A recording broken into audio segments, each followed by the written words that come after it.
Muchas tradiciones, mitos, ritos, religiones se basan en la creencia de que hay vida después de la muerte. Además del interés etnográfico que puede tener esta creencia, despierta discusiones filosóficas desde hace milenios sobre, por ejemplo, ¿existe el alma inmaterial? ¿Hay vida para la conciencia después de la muerte? ¿Puede existir una conciencia sin un cuerpo? Y, sobre todo, ¿qué argumentos científicos y filosóficos pueden oponerse a esta creencia en los espíritus? Hola a todos, soy Lino Camprubí, profesor de Filosofía en la Facultad de Filosofía de la Universidad de Sevilla, y conmigo tengo a mi amigo, colega y habitual de este canal, también profesor en la Facultad de Filosofía de Sevilla.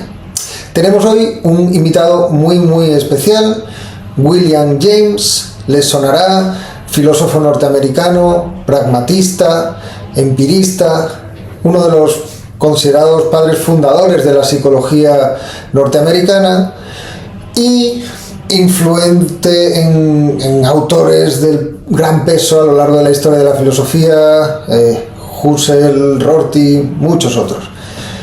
William James, como probablemente sepan, falleció en 1910, con lo cual esto que estamos haciendo hoy no se ha hecho nunca antes y estamos muy contentos de poder tenerlo en este canal.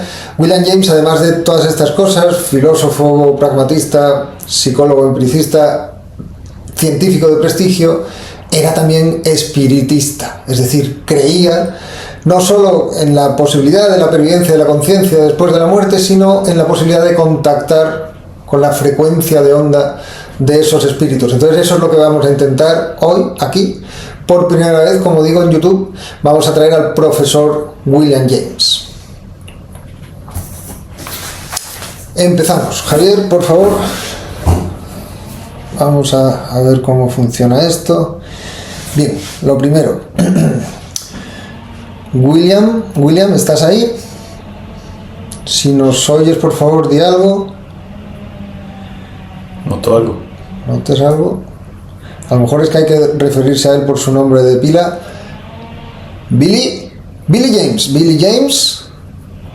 James, ¿estás ahí? Si estás ahí, di que sí.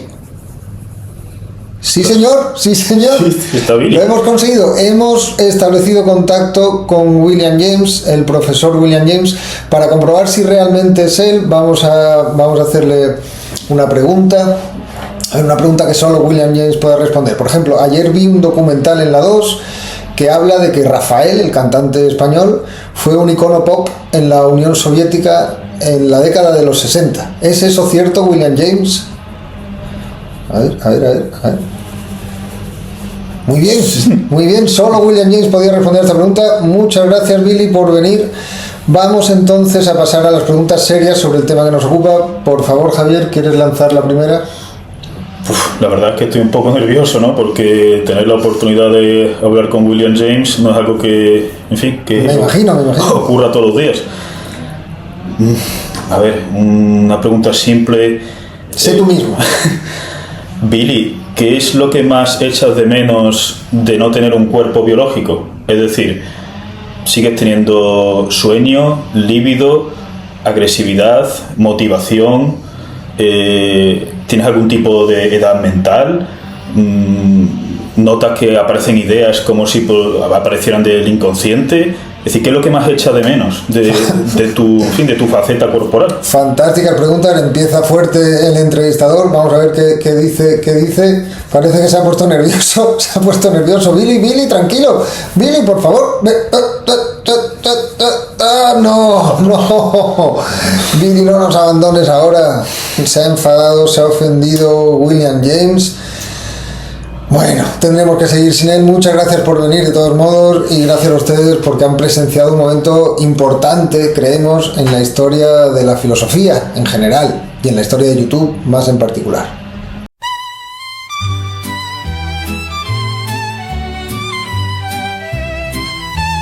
Era el año 68 y Rafael cantaba en Moscú.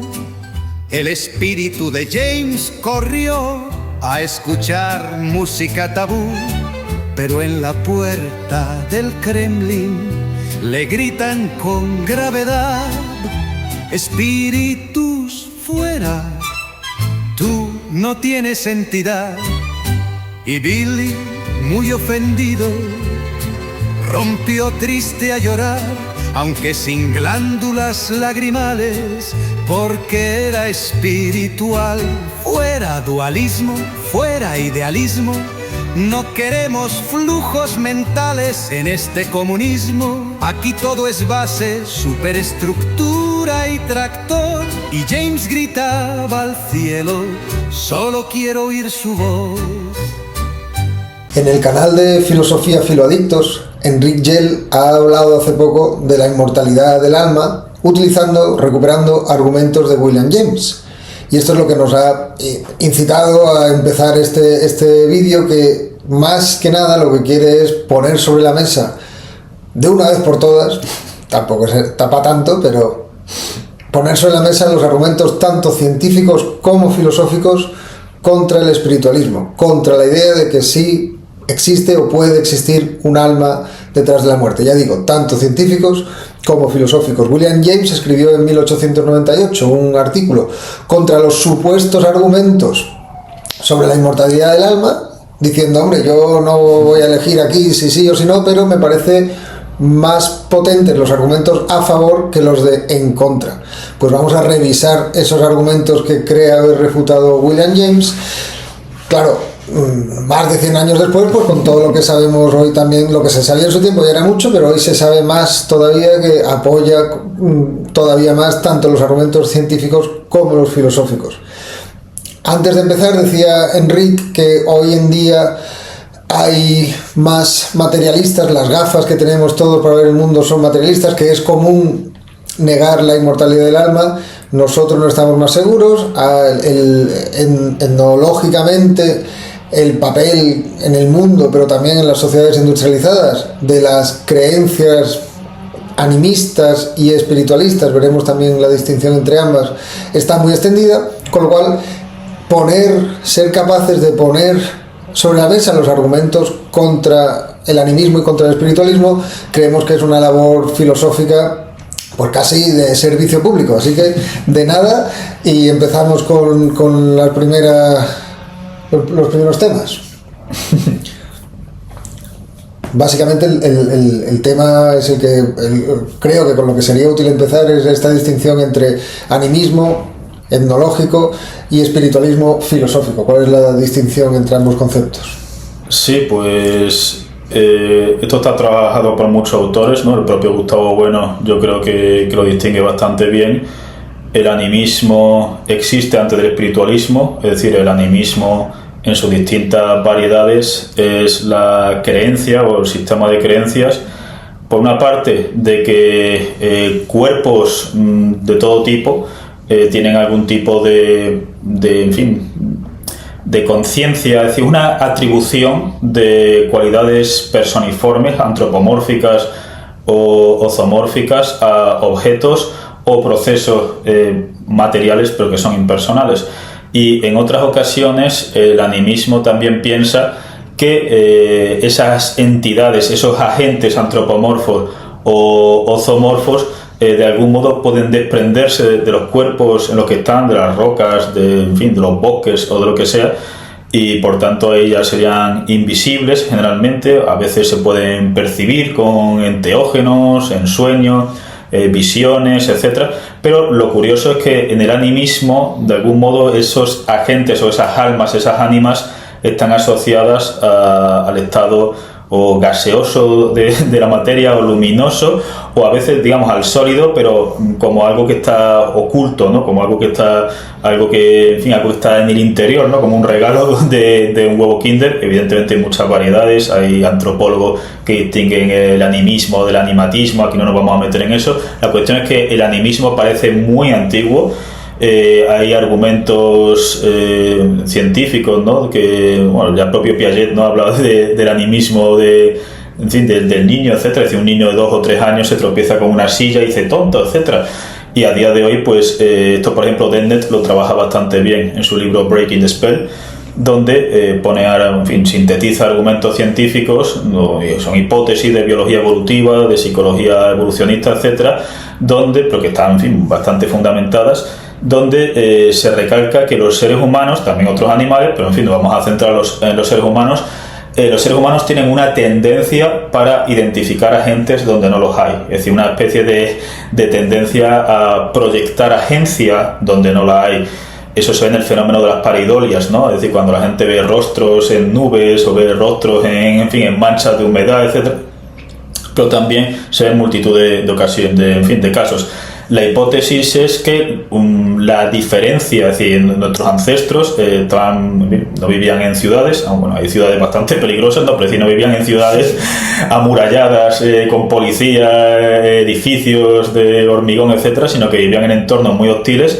Y la diferencia entre identificar un agente, un tigre o una araña o una serpiente u otro ser humano que va a apuñalarte, etcétera, la diferencia entre identificarlo y no identificarlo, pues puede ser la diferencia entre la vida y la muerte. Entonces, lo mismo que los biólogos evolutivos piensan que tenemos una tendencia a las emociones negativas, ¿no? Por lo que hemos dicho en varias ocasiones, ¿no? Es un ejemplo también que pone Robert White, es si una persona, digamos, está rodeada de 100 lianas, 99 lianas y una serpiente venenosa, una persona ve 100 lianas, va a morir, porque la serpiente venenosa pero si otra persona ve, en vez de 99 lianas y una serpiente venenosa, ve 100, entonces son ejemplos límites, ve 100 serpientes venenosas, va a tener mucha ansiedad, va a tener insomnio, pero va a tener más probabilidad de vivir. Por lo mismo, tenemos una tendencia, ¿no?, a sobreidentificar, y lo mismo los bebés, ¿no?, o los niños pequeños, de buscar agentes donde no los hay, ¿no? Entonces, eso, digamos, es uno de los motores de las creencias animistas. Y luego lo que es el espiritualismo. Antes de ir al espiritualismo, simplemente por resumir, aunque el animismo es muy antiguo y evolutivamente puede tener su origen en ventajas adaptativas de atribuir agencia a seres inanimados o inertes, esto no explica la creencia en la pervivencia de las almas después de la muerte, ese otro aspecto del animismo, que también se puede explicar de muchas maneras, también a través de proyecciones psicológicas de algún tipo. El más simple, si tú estás acostumbrado a hablar con un semejante y ese semejante pues se descompone, pues tú sigues atribuyendo de algún modo personalidad a ese cadáver, y dices, bueno, pues en algún lugar puede estar ese núcleo de la personalidad. Son relaciones analógicas, ¿no? Es decir, son razonamientos, digamos, primitivos, pero son razonamientos que, de hecho, el resto de animales no llega a ellos, ¿no? Es decir, que son avanzados a cierta escala y primitivos desde una escala que presupone decenas de milenios. Y un poco a eso iba yo, que a pesar de ese origen tan antiguo, seguramente, que por cierto hemos prometido muchas veces, y lo haremos, un vídeo sobre la filosofía de la religión de Gustavo Bueno, porque parece negar alguno de estos procesos, pero no vemos ninguna razón para ello. A largo plazo, es decir, hoy en día sigue existiendo ese tipo de animismo, y es muy curioso en muchas películas y en experiencias de la gente, esta dualidad entre un alma sin cuerpo y sin embargo una manifestación corpórea de ese alma sin cuerpo, ya sea, como tú decías, con colores azulados. Y además pueden atravesar paredes, pero luego tienen la gravedad, es decir, van por el suelo, no se van hundiendo. Sí, la película Ghost, que está todo el rato preocupado de mover cosas, y dice, bueno, pero ¿cómo? Pero ¿cómo es posible que las mueva si es un espíritu? Entonces, ¿por qué el espíritu de vez en cuando tiene la forma que tenía antes? ¿Y a qué edad? ¿A la edad en la que se murió? ¿O 30 años antes?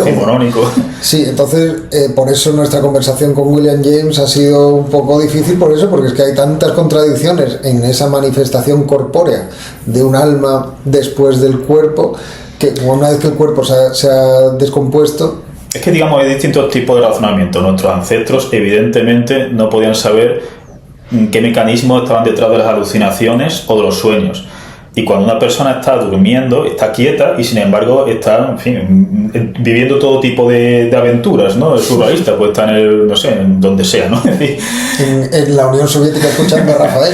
Puede hablar con muertos, puede a veces en los sueños, por la condición inconsciente o por pura casualidad, uno predice cosas que van a ocurrir. Y cuando una persona está durmiendo, está quieta y sin embargo sabe perfectamente que hay algo, y dice, aquí hay algo que no es el cuerpo observable, Y sin embargo, es decir, hay un principio que está, pues no sé, en el país de Pokémon o de Doraemon o de lo que sea. Y luego también las alucinaciones. Entonces unas analogías, ¿no? Pues en fin, lo de Thanatos, es decir, el dios de la muerte, el dios del sueño se parece, o lo de Shakespeare, ¿no? Morir, dormir, tal vez soñar. Es decir, unas analogías entre el estado de estar muerto y el estado de estar soñando. Entre el sueño, de hecho, la analogía entre el sueño y lo que hay después de la vida, probablemente hay un número de antropólogos que piensan que si no soñáramos no habremos pensado que hay algo después de la muerte. Muy bien, muy interesante. Entonces, ¿el espiritualismo ya como idea filosófica? Presupone, yo creo, que una especie de pulimiento metafísico, en el sentido de usar una serie de categorías abstractas que tienden a reificar o hipostasiar procesos, etcétera. Es decir, no hay una diferencia abismal, esto lo hemos dicho muchas veces, no hay una diferencia abismal entre Hesiodo y los presocráticos, no lo hay. Quien decía todo esto del mito, o sea, el logo, etcétera, evidentemente es una cuestión gradual. Pero hay, es decir, muchas ideas de la metafísica presocrática o muchas ideas del taoísmo o del budismo o del Vedanta o de lo que sea, están prefiguradas por cosmologías mitológicas, vamos a decirlo así, anteriores. Es decir, no hay un corte totalmente abrupto, sino que a lo sumo lo que hay es un proceso donde ciertas ideas prefilosóficas, ya sea la de Cosmo, Cosmoi, ya sea, en fin, o la propia idea de Nous, etc. Es decir, se van pensando, se van interpretando de un modo cada vez más y más abstracto. Por tanto, yo digo que es una cuestión gradual. Probablemente, si esta era la tesis de Gustavo Bueno, en la tradición occidental, el primer exponente, digamos, de un espiritualismo más o menos claro es Anaxágoras, porque claro, Tales de Miletos dice, todo está lleno de dioses, ¿no? En plan Shinto, pero claro, ¿qué significa eso, no? ¿Qué son los dioses de Tales de Miletos? Heráclito habla de un dios que es noche-día, que algunos lo identifican con el logo, como la propia estructura, no como algo personal, sino como un principio impersonal. Es decir, cuando los presocráticos hablan de los dioses, realmente es complicado saber de qué están hablando. Podemos saber más bien de qué no están hablando, ¿no? Pero Anaxágoras sí nos habla de una especie de entidad que es el Nous, que lo separa claramente del mundo, digamos, de la materia, y que está ejerciendo, no crea esa materia, pero ejerce una serie de operaciones.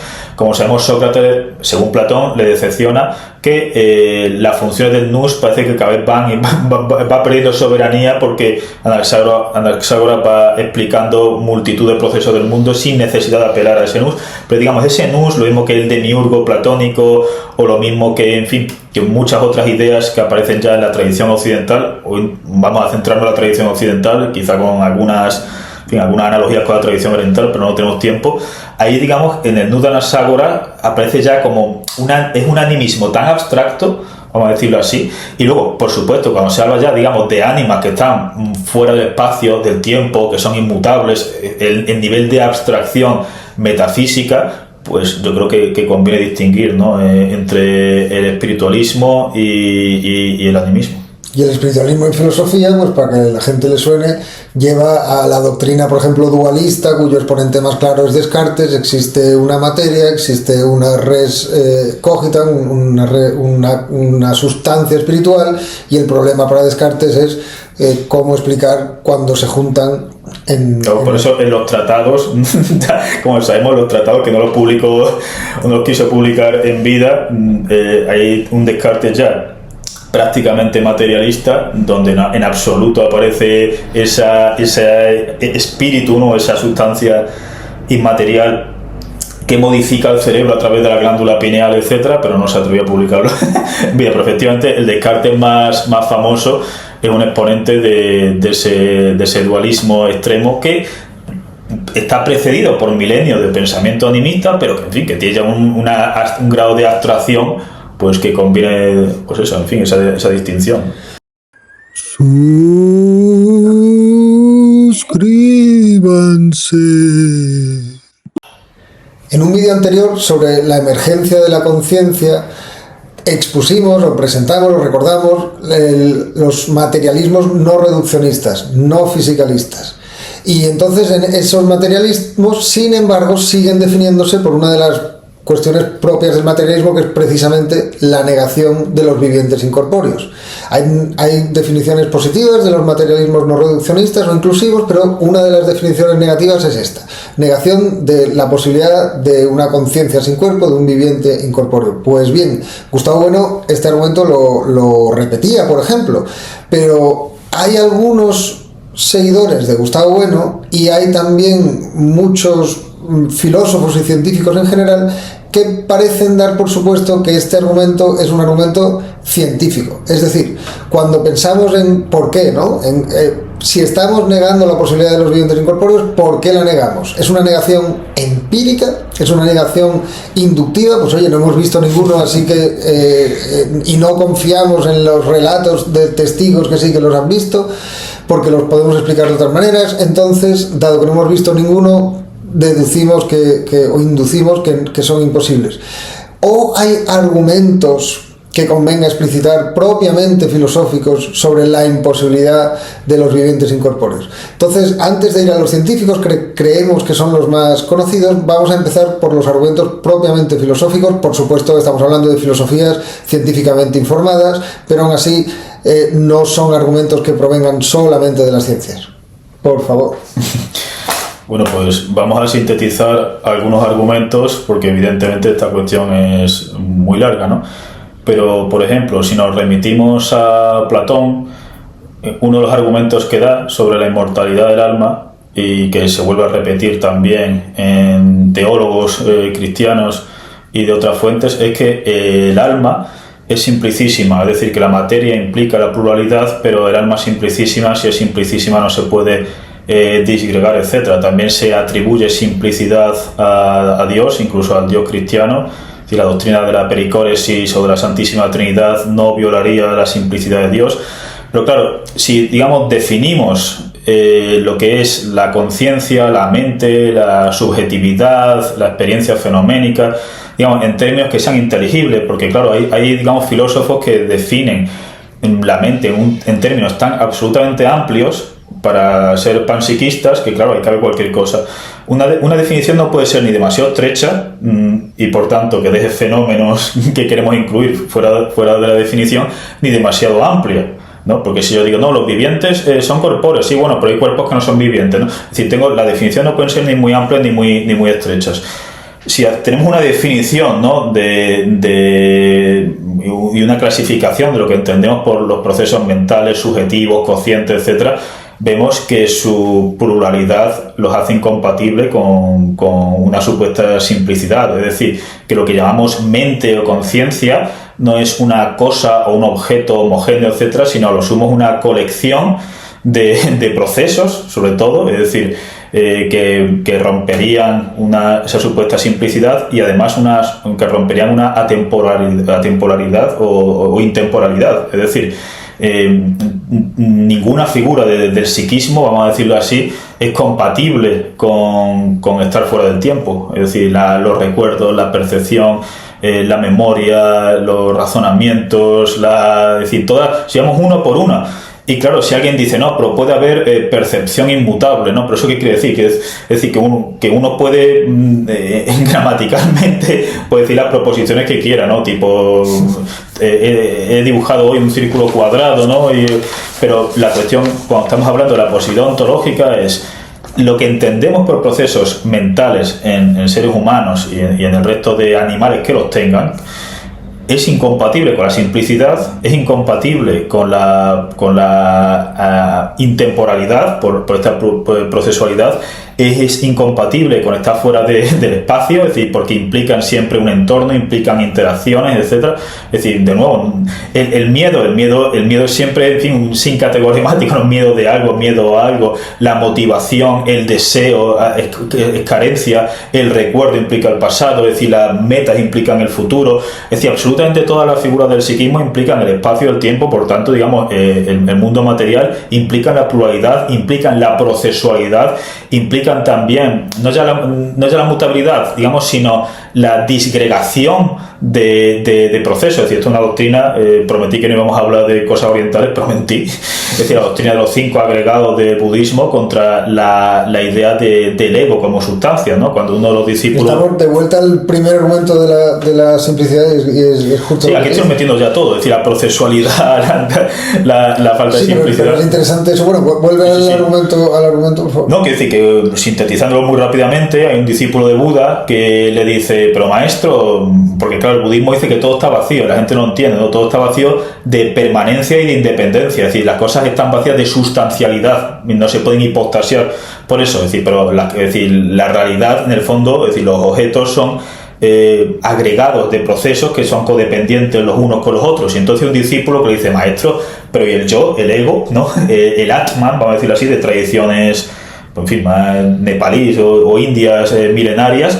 Y entonces Buda le va, digamos, uno por uno y dice, ¿dónde está el yo? Que la doctrina de los 5 agregados. ¿Está en la percepción? No, la percepción muta. ¿Está en el deseo? No. Esto, dice, no está en ningún lado. Entonces lo que llamamos yo, en el fondo, es un agregado. Esto está prefigurando la Bandel Theory y demás, ¿no? La Bandel Theory de Hume. Exacto. Esto es interesante porque lo que estábamos diciendo es que el alma, esa idea de la conciencia como un objeto casi, y sí, bueno, casi no, una sustancia independiente y permanente. Sí, pero ya sin ir a la independencia y la permanente, que durante nuestra vida corpórea pensar que los procesos mentales pertenecen todos a una suerte de unidad sustancial es demasiado, porque en realidad de lo que tenemos evidencias son de procesos mentales que pueden tener una cierta unidad biográfica, algunos y delimitada por el cuerpo, pero que estamos sustancializando, es decir, reificando, es decir, convirtiendo una serie de procesos independientes entre sí,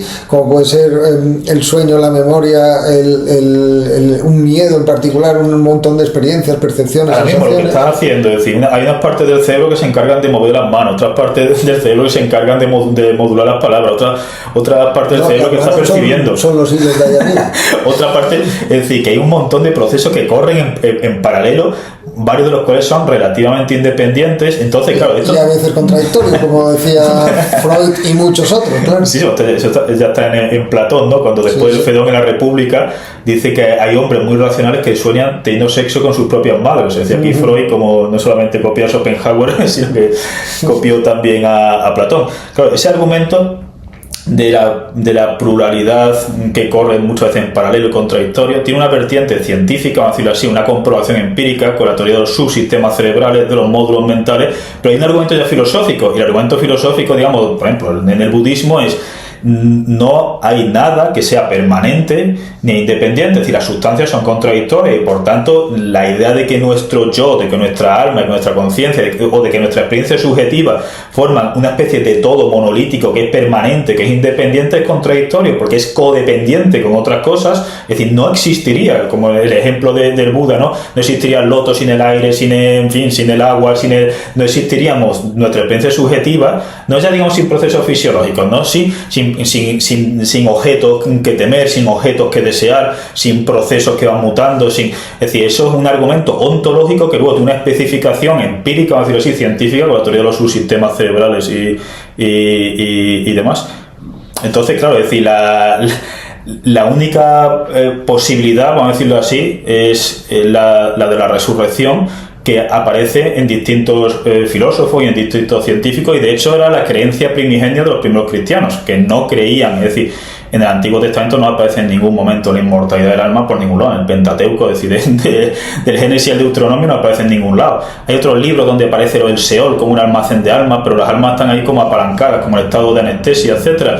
Pero luego hay una serie de metáforas, ¿no?, del pueblo de Israel cuando ha sido destruido, ¿no?, por el Imperio Babilonio, y en la época, digamos, de la restauración se usan varias metáforas, ¿no? Israel es una mujer enferma que va a sanar, una parturienta que no termina de dar a luz, es un conjunto de muertos que van a resucitar, y esto se transforma, John Day de Oxford lo analiza muy bien, esto se transforma luego en una creencia literal, algunos dicen que por influencia del zoroastrismo, ni siquiera haría falta por eso, y los primeros cristianos hablan de realmente una resurrección, y esto aparece literalmente en Philip K. Dick, en Tipler, etcétera.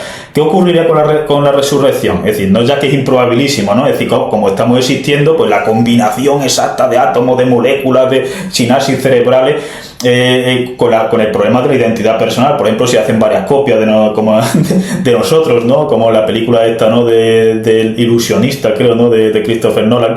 Pues la cuestión es que, aun no ya que es improbable, sino que filosóficamente sabríamos que volveríamos a morir, porque lo que es nuestra llamada identidad personal o nuestra conciencia, de nuevo, no es una sustancia permanente ni independiente, sino que es un agregado de procesos que mantienen cierta estabilidad a una escala ínfima, es decir, a nivel geológico o a nivel cosmológico, y por tanto dice, bueno, si no resucitara, por ejemplo, una inteligencia artificial futura al punto omega, no ya que eso es ciencia ficción y no hay ningún motivo para pensar que jamás se puede hacer eso, pero aunque abriéramos esa posibilidad, pues volveríamos a morir, básicamente. Sí, hay dos pruebas, seríamos nosotros mismos y volveríamos a morir. Oye, hablando de la resurrección, a los que sean más de filosofía les sonará Platón y la metempsicosis, que es una idea que toma de los pitagóricos, pero que se acompaña del argumento de cómo podríamos saber, cómo podríamos aprender algo si no lo estamos en realidad recordando, porque para preguntar por algo ya hay que tener la semilla de ese algo. Entonces, para él, conocer es recordar. ¿Qué le dirías a Platón si lo tuvieran aquí? Si el próximo día le llamamos con la Ouija, ¿qué le decimos? Pues tú ya estás en el Protágoras, ¿no? Que la virtud no se puede enseñar, etcétera. Pues precisamente decir que un argumento que ya está en Aristóteles, es decir, Platón pide el principio, duplica el mundo, es decir, lo mismo que la doctrina de la homonimia, ¿no? Es decir, para explicar el mundo, la morfología del mundo, duplica el mundo real, hablando de un mundo ideal. Es decir, voy a explicar los árboles, los gatos, las estrellas, por la idea de gato, idea de piedra, etcétera. Si hay una duplicación aquí, pues aquí también hay una duplicación. Es decir, para explicar el conocimiento estoy ya partiendo del conocimiento, y para explicar la vida estoy partiendo del demiurgo que está vivo, y para explicar la conciencia parto ya de unas conciencias que preexisten. Es decir, un puramente círculo vicioso. Es decir, para explicar la génesis de algo hay que partir de procesos que no son ese algo, que son distintos de ese algo. Es decir, hay que explicar los biosistemas desde sistemas que son abióticos, porque si no caemos en ese tipo de círculo vicioso. La generación de conocimiento desde procesos que son de sensaciones, de percepciones. Claro, esto nos lleva a los argumentos a los argumentos científicos, es decir, que abandonamos entonces el bloque argumentos propiamente filosóficos, al que volveremos sin duda, y vamos al bloque de argumentos científicos. Claro, compilándolo, es decir, lo que se llama alma, conciencia, experiencia subjetiva no puede ser una sustancia permanente o independiente, no puede ser simplicísima por la pluralidad, no puede ser atemporal, no puede ser fuera del espacio, no puede ser algo inmaterial fuera, si se rompería completamente. Es decir, es inimaginable. Es como si digo, bueno, pero es que un triángulo resucita sin ángulos y sin lados, y si no, es que es un triángulo distinto, porque lo llama triángulo, ¿no? Cuando la gente dice algo queda, sí, algo queda, pero no lo que había, ¿no? Si yo cojo un jarrón y lo rompo, pues sí, algo queda, pero no. Es decir, las propiedades cualitativamente irreductibles, la novedad cualitativa de nuestra identidad personal, por precaria que sea, de nuestra subjetividad, etcétera, pues se desvanece y otras cosas aparecerán, y así es la realidad. Hay cosas que aparecen y cosas que desaparecen, el principio de mutabilidad, ¿no? Entonces ¿los argumentos científicos? Bueno, los argumentos científicos, en primer lugar, los argumentos científicos yo creo que no pueden ceñirse a decir, no es que la biología no conoce vivientes incorpóreos. Pues claro, es decir, todo depende cómo se defina. Es decir, si usamos la idea de vida de la biología, es decir, de una serie de sistemas materiales que tienen la capacidad de lo que se llama autopoiesis por algunos biólogos o filósofos de la biología, básicamente, es decir, de autorrepararse, es decir, de homeostasis, de autorreplicación, es decir, si hablamos de ese tipo de sistemas que tienen una independencia y que tienen, claro, antientrópica, exacto, es decir, que de algún modo están, digamos, como decía, en fin, Schrödinger, ¿no? En el librito este, ¿no? de que es la vida. Si hablamos de sistemas que implican la autorreplicación, la homeostasis, el metabolismo y por tanto la interacción con el medio, evidentemente no solamente tienen que ser corpóreos, sino corpóreos además con una serie de novedades cualitativas que implican procesos químicos, que implican además una franja térmica, gravitatoria, etcétera, muy específica. Pero claro, un espiritualista siempre puede decir, bueno, pero es que yo no estoy hablando de una autopoiesis corpórea o de una autorreplicación o de autorreparación, etcétera. Yo lo que estoy hablando es, como espiritualista, ¿no? Como sí, no hace falta células para que sobreviva el alma, claro. Exacto, y de hecho puede decir, bueno, pero ¿y la inteligencia artificial? ¿Por qué es imposible que de un sistema de silicio que no tiene, en fin, que no es bioquímico, que no carbono, exacto, es decir, que no tiene metabolismo como lo entendemos, que no se autorreplica o que no se que necesita de un ingeniero que está, porque es absolutamente imposible, porque si no caemos en el misticismo, ¿no? Que tiene la neurona, ¿no? Que hace aparecer, ¿no? La mente, etcétera, y claro, ella dice, ostras, efectivamente, ¿por qué no? Porque es imposible, decimos que es ontológicamente imposible que aparezca la experiencia subjetiva de, yo que sé, de un biosistema, no, de un sistema informático de inteligencia artificial que no es algorítmico, y no solo eso, ¿no? Sino de la biología que tiene que decir ante la posibilidad de Dios, es decir, ¿qué tiene que decir? No, es que no, pero es que Dios no se autorreplica, es que Dios no tiene homeostasis, no tiene metabolismo, no tiene, y que la biología, claro, que la biología no conozca vivientes incorpóreos, y dice, claro, no lo conoce porque está en otro plano, ¿no? Es decir, como la biología no interactúa, yo que sé, con sistemas, digamos, materiales que están a una distancia, digamos, inimaginable, ¿no? Etcétera. Entonces, pero desde la biología lo que sí que se dan, una vez que ya hemos terminado con los argumentos filosóficos, que parece que es claro, aquí vamos, que hay argumentos biológicos mejores. Exacto, hay argumentos biológicos mejores que básicamente lo que subrayan es la dependencia de todo proceso mental, y no ya a nivel estructural, como veremos, sino a nivel genético. Es decir, a nivel no genético de genes, sino que también de la génesis, del origen, ¿no? Es decir, de lo que se llama, es decir, la experiencia subjetiva, los procesos mentales, como lo queramos decir, la conciencia fenoménica, el vocablo que queramos usar o el sintagma, está precedido por miles de millones de años de cognición, es decir, o de protocognición. Es decir, esto lo hemos dicho en varias ocasiones, y además lo dicen muchos biólogos y muchos filósofos de la biología, no somos aquí originales en absoluto, de que probablemente hay argumentos muy potentes de que los biosistemas más primitivos, ya sea el hipotizado, en Lucas, el origen común de arqueas y de bacterias, pero en fin, cuando estamos ya con las bacterias y las arqueas, de las cuales tenemos ya, digamos, un cierto conocimiento, incluso hace miles de millones de años, son sistemas que tienen ya una cognición, aunque se confunda con el metabolismo, pero es decir, la quimiotaxis que hemos dicho muchas veces, ¿no? Sobre las bacterias, quimiotaxis positiva, ¿no? De la bacteria acercándose a una fuente de nutrientes o alejándose de un medio hostil que puede destruir su biosistema y demás. Ahí alguien dirá, no, pero es que es inconsciente, y nosotros decimos, cuidado, que es que la cognición es inconsciente durante miles de millones de años, e incluso la mayor parte de procesos cognitivos, los seres humanos son inconscientes, la mayor parte de nuestra percepción visual es inconsciente, pero es decir, la mayor parte de lo que hemos dicho muchas veces, detrás de todas las palabras que estoy diciendo hay un montón de procesos paralelos de cognición inconsciente. Esto está muy demostrado, esto está muy fundamentado, y de hecho es algo que corrige bastante tanto a Mario Bunge como a Gustavo Bueno, como hemos dicho en otras ocasiones. Entonces, cuando vemos el origen de que la cognición, cognición en un sentido amplio, porque a veces distinguimos cognición de percepción, pero claro, la percepción es un modo de cognición, es decir, incluso las emociones en los mamíferos, las aves, los seres humanos como mamíferos superiores, también una forma de cognición. Es decir, la cognición ampliada en el sentido de procesar información que viene del entorno, que viene del interior del biosistema o del exterior del biosistema y en forma sí que se quiere procesar estímulos, codificarlos en información y tener respuestas,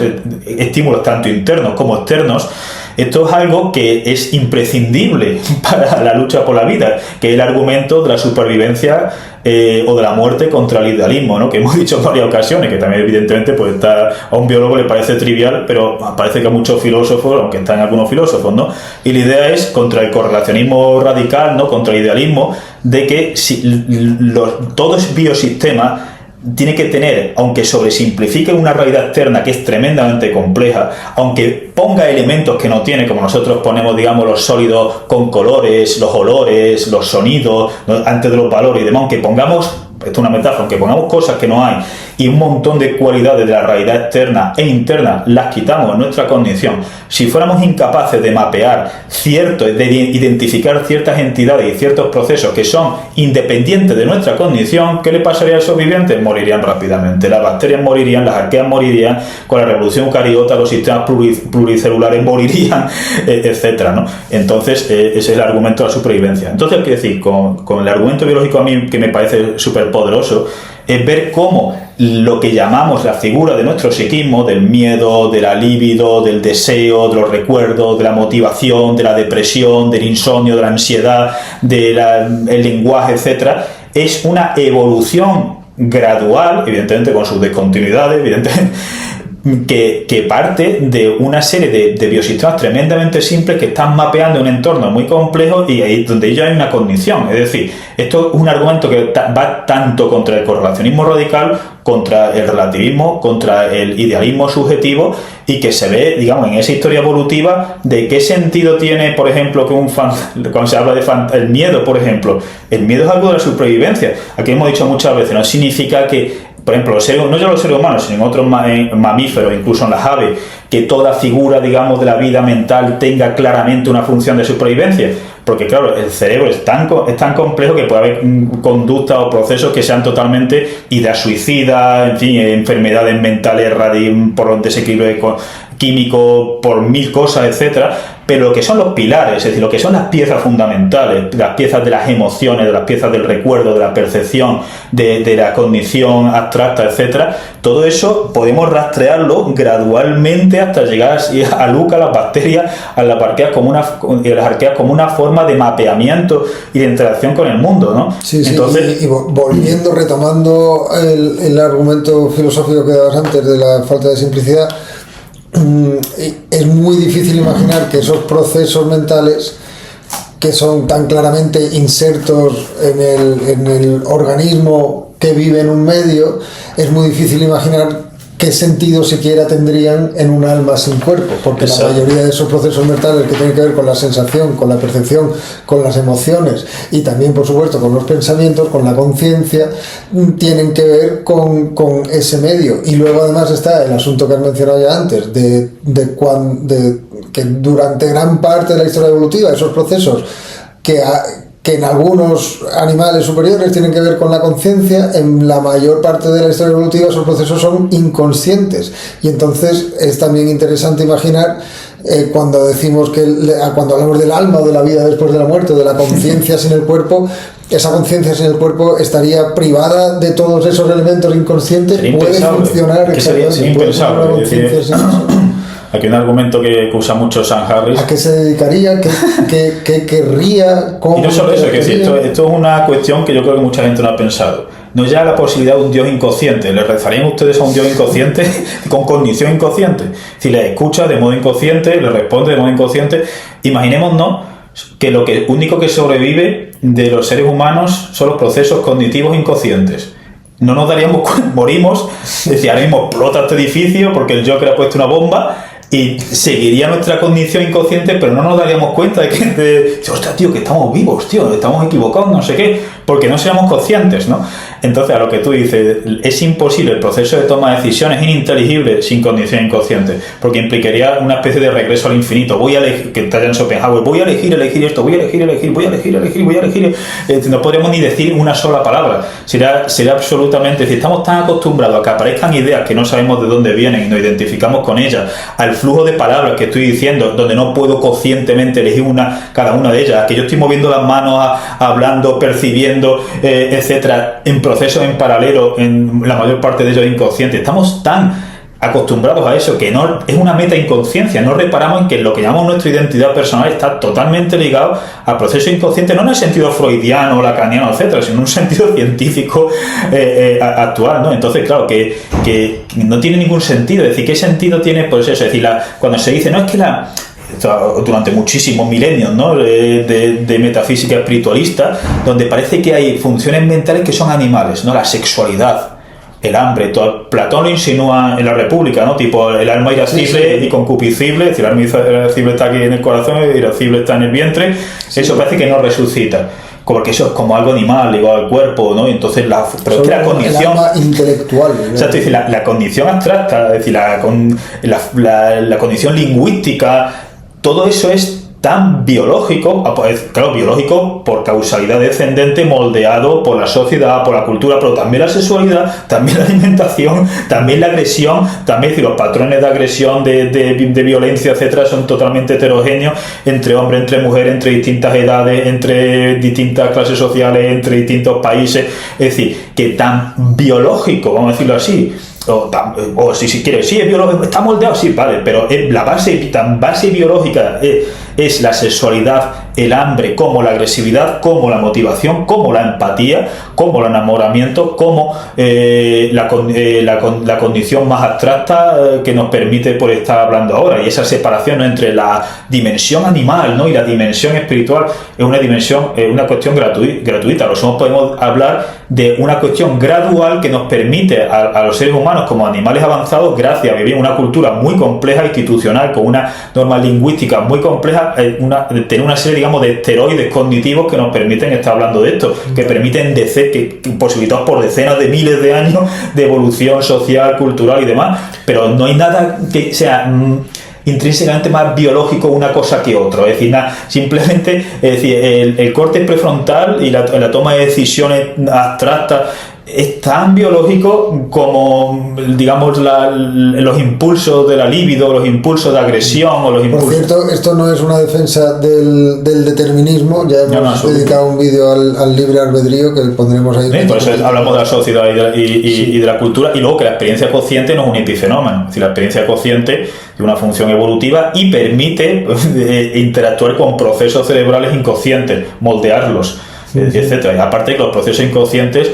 forman parte, como digo, de nosotros mismos. Es decir, Dennett decía el argumento ¿no? de que tenemos muchos automatismos, tipo decir buenos días, cuando alguien que dice, bueno, ¿y por qué?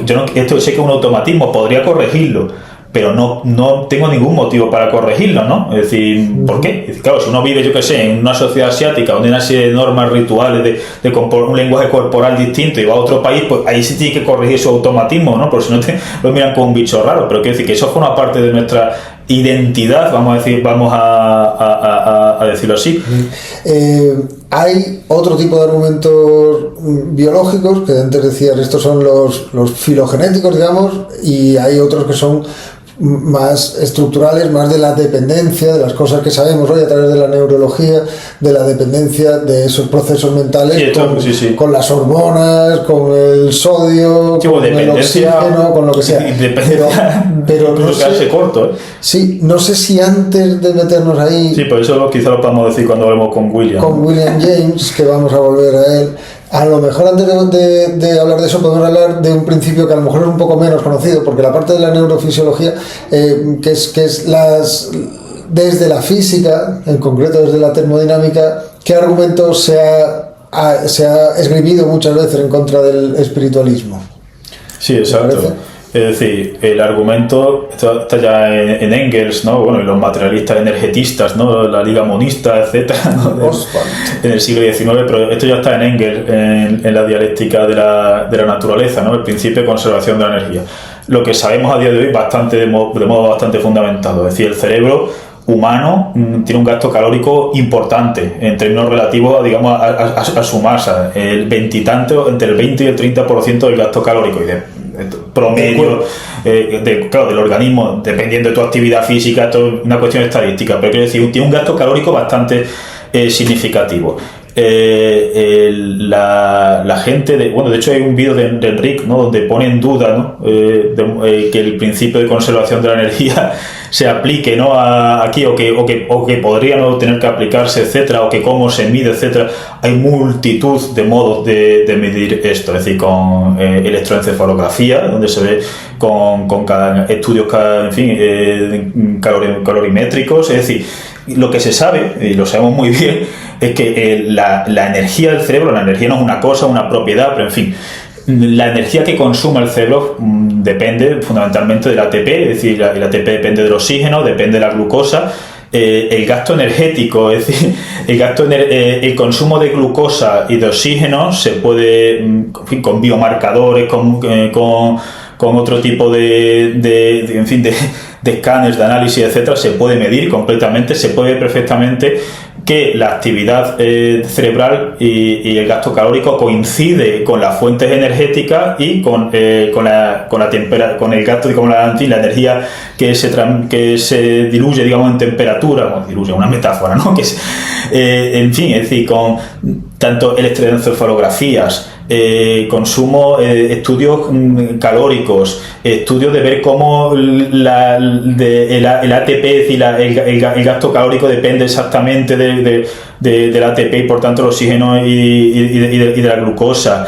Es decir, que hay un montón de... O sea, el argumento básicamente sería que si dijéramos que es un argumento contra el dualismo, no ya contra la pervivencia del espíritu fuera del cuerpo, sí, que también, sino sobre cómo actuaría un espíritu que fuera inmaterial dentro del cuerpo. Es decir, si fuera la mente la que le está diciendo a mi cerebro haz esto o haz lo otro, claro, ¿cómo se lo diría? Eso es el problema. En términos físicos, efectivamente, sí, quizás debería haber empezado por ahí.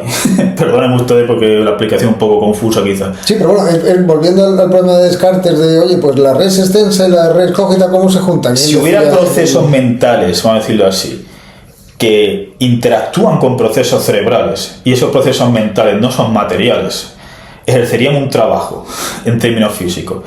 Al ejercer un trabajo habría un trasvase de energía, es decir, habría un cambio energético en el sistema. No hay absolutamente ningún argumento, es decir, y esto se ha medido un montón de veces, hay un montón, cada vez medios más sofisticados, es decir, tomografía por emisión de positrones, la electroencefalografía, simulaciones computacionales que predicen el gasto calórico dependiendo de las fuentes energéticas, la actividad mental que colapsa en función de segundos si se corta la fuente de oxígeno sin más. Es decir, no hay absolutamente ningún argumento y todas las mediciones que se han hecho se ve perfectamente que no hay ninguna fuente adicional que esté alterando, claro, el gasto energético. Una pregunta sería, antes de eso es, bueno, viola la primera ley de la termodinámica, la conservación de la energía, la idea de que tú puedes tener un ente no energético que influya, que haga trabajo en un cerebro. Si así fuera, pero se mediría y no estaría y eso que el espiritualista puede decir, bueno, pues eso es peor para la termodinámica porque el caso es que tal, pero luego una vez que tú intentas ver, o sea, ¿de dónde venga la energía del espíritu?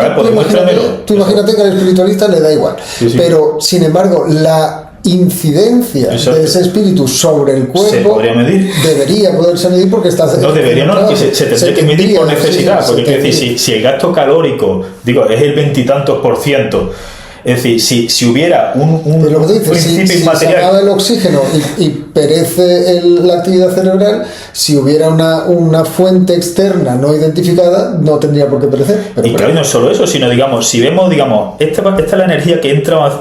Aquí veo la energía como si fuera una cosa en términos puramente pedagógicos.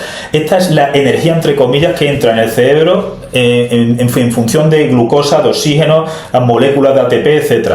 Y esta es la actividad del cerebro y, digamos, la emisión de temperatura.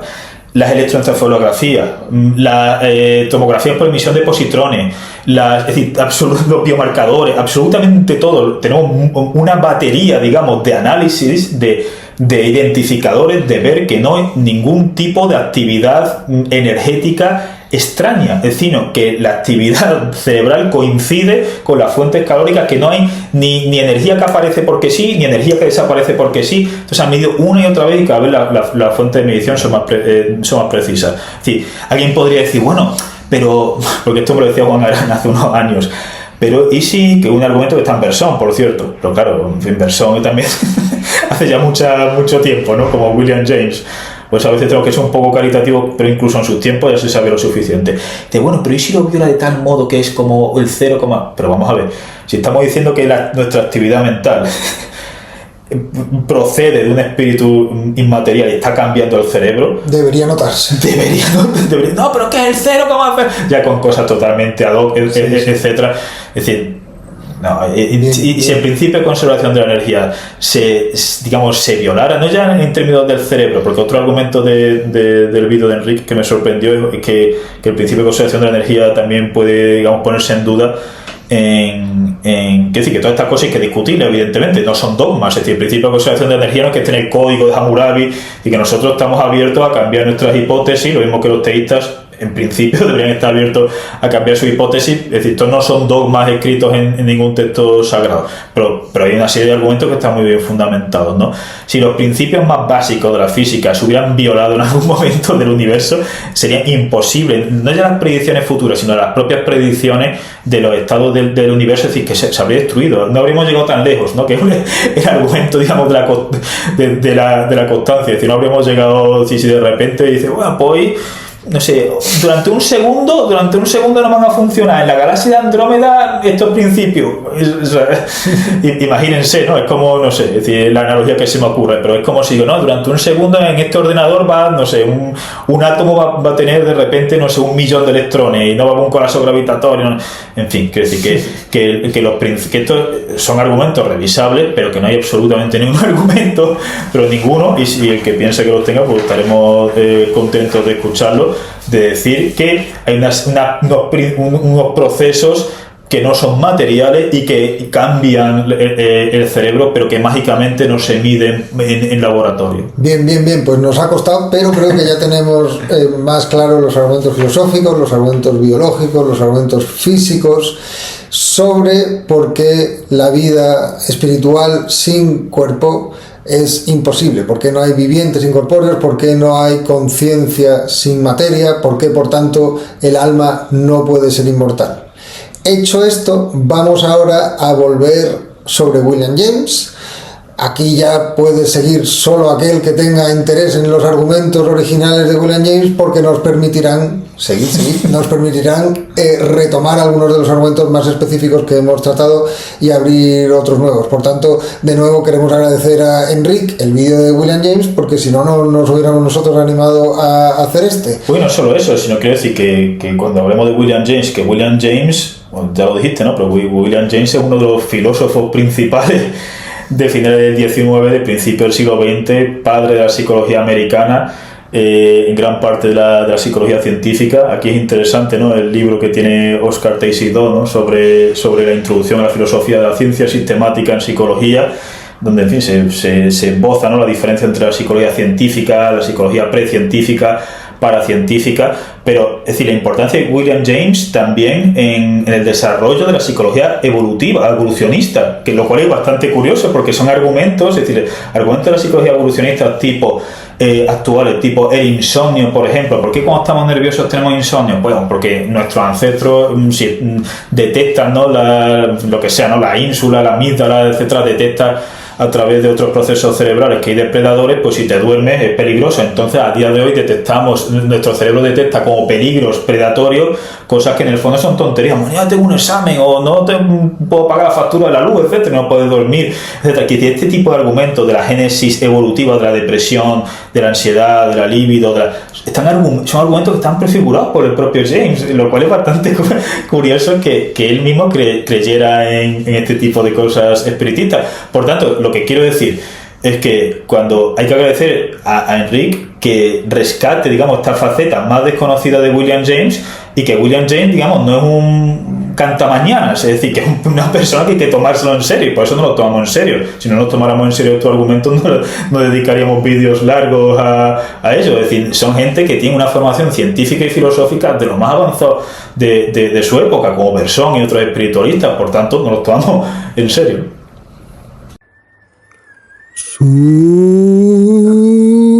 Suscríbanse. Volvemos entonces con William James, ya hemos dicho, uno de los padres de la psicología científica, uno de los padres fundadores también de la filosofía pragmatista, junto con Peirce y Dewey, y uno de los defensores a finales del siglo XIX del espiritismo. De hecho, tiene Gustavo Bueno, en Cuestiones Contributales, un texto sobre el espiritismo de William James. Pues bien, volviendo al texto sobre el que queríamos hablar hoy, de la inmortalidad humana, Human Immortality le llamó en 1898, dos supuestas objeciones a esa doctrina, a la doctrina de la inmortalidad humana. Entonces, en ese texto William James habla sobre todo de dos objeciones que desde el materialismo tradicionalmente se hacen al espiritualismo. Una es la dependencia psicofísica, la psicología depende de la fisiología. Esto en el siglo XIX fue uno de los grandes temas de debate, desde los psicofísicos precisamente hasta Dubois-Reymond, Ensmach, todo esto. Y luego el argumento de la discontinuidad de la conciencia. Pues bien, vamos a ver esos dos argumentos, vamos a ver cómo contraargumentar la argumentación de William James, que a su vez va contra estos argumentos. Pues sí, como decimos, es curioso, ¿no? que William James, siendo no solamente un gran filósofo y uno de los padres de la psicología científica, sino que prefigurando la propia psicología evolutiva, ¿no? Con su psicología funcional, creyera en este tipo de cosas. Pero es que el espiritismo estaba bastante afianzado entre muchos científicos. Incluso, más tarde, el propio Gödel, ¿no? Uno de los grandes genios, ¿no? de la lógica y las matemáticas del siglo XX, tenía el argumento siguiente, de que el cerebro no tenía suficientes neuronas o sinapsis para almacenar la conciencia, ¿no? Es decir, para contener algo tan grande como él mismo. Claro, dice, aquí se ve y dice, no, aquí haría falta un cerebro mucho más grande, ¿no? Una como supercomputadora. Sí, es curioso porque Gödel también era platónico, con lo cual tendía a la sí, y teísta, tiene un argumento, una revisión del argumento ontológico, etcétera. Es decir, que estos son cosas, como digo, que no estamos hablando de cantamañanas, bueno, el propio Penrose es platónico también, es decir, sino de gente que tienen argumentos muy afilados, muy potentes en ciertas categorías, en ciertos ámbitos, y claro, nos dirán, claro, pero los argumentos que nos interesan, no, sino sencillamente de que hay otra serie de argumentos que ni siquiera coinciden o son compatibles con, en fin, como lo que decíamos, ¿no? Es decir, cómo se puede postular o defender una psicología funcional donde las principales funciones mentales, donde las principales figuras del psiquismo tienen un rol funcional, evolutivo, etcétera.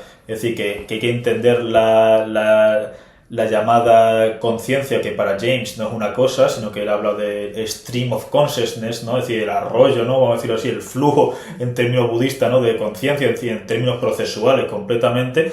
¿Cómo se puede compaginar eso, ¿no? Con las creencias espiritistas? Es decir, él fue a sesiones espiritistas, claro, decía, no, la mayor parte de mediums y demás son impostores o impostoras, pero claro, basta que admita que haya un medium por cada 1.000.000, claro, y dice, no, pero William James tenía un esto escéptico, ¿no? Que es como los que creen en posesiones demoníacas, que te dicen que, bueno, la mayor parte de posesiones, llamadas posesiones demoníacas, son trastornos psicóticos o de impostura, pero hay un porcentaje, lo cual es bastante curioso, porque cuando la doctrina católica, cuando estábamos antes con la Ouija tratando de comunicarnos con Billy, la doctrina católica no dice que la Ouija en general es una superstición, sino que hay bastantes teólogos, incluso actuales, que dicen que sí, que entras en contacto con alguien, pero son demonios, y de que muchas de las llamadas posesiones demoníacas son posesiones demoníacas reales y han empezado por jugar con la Ouija.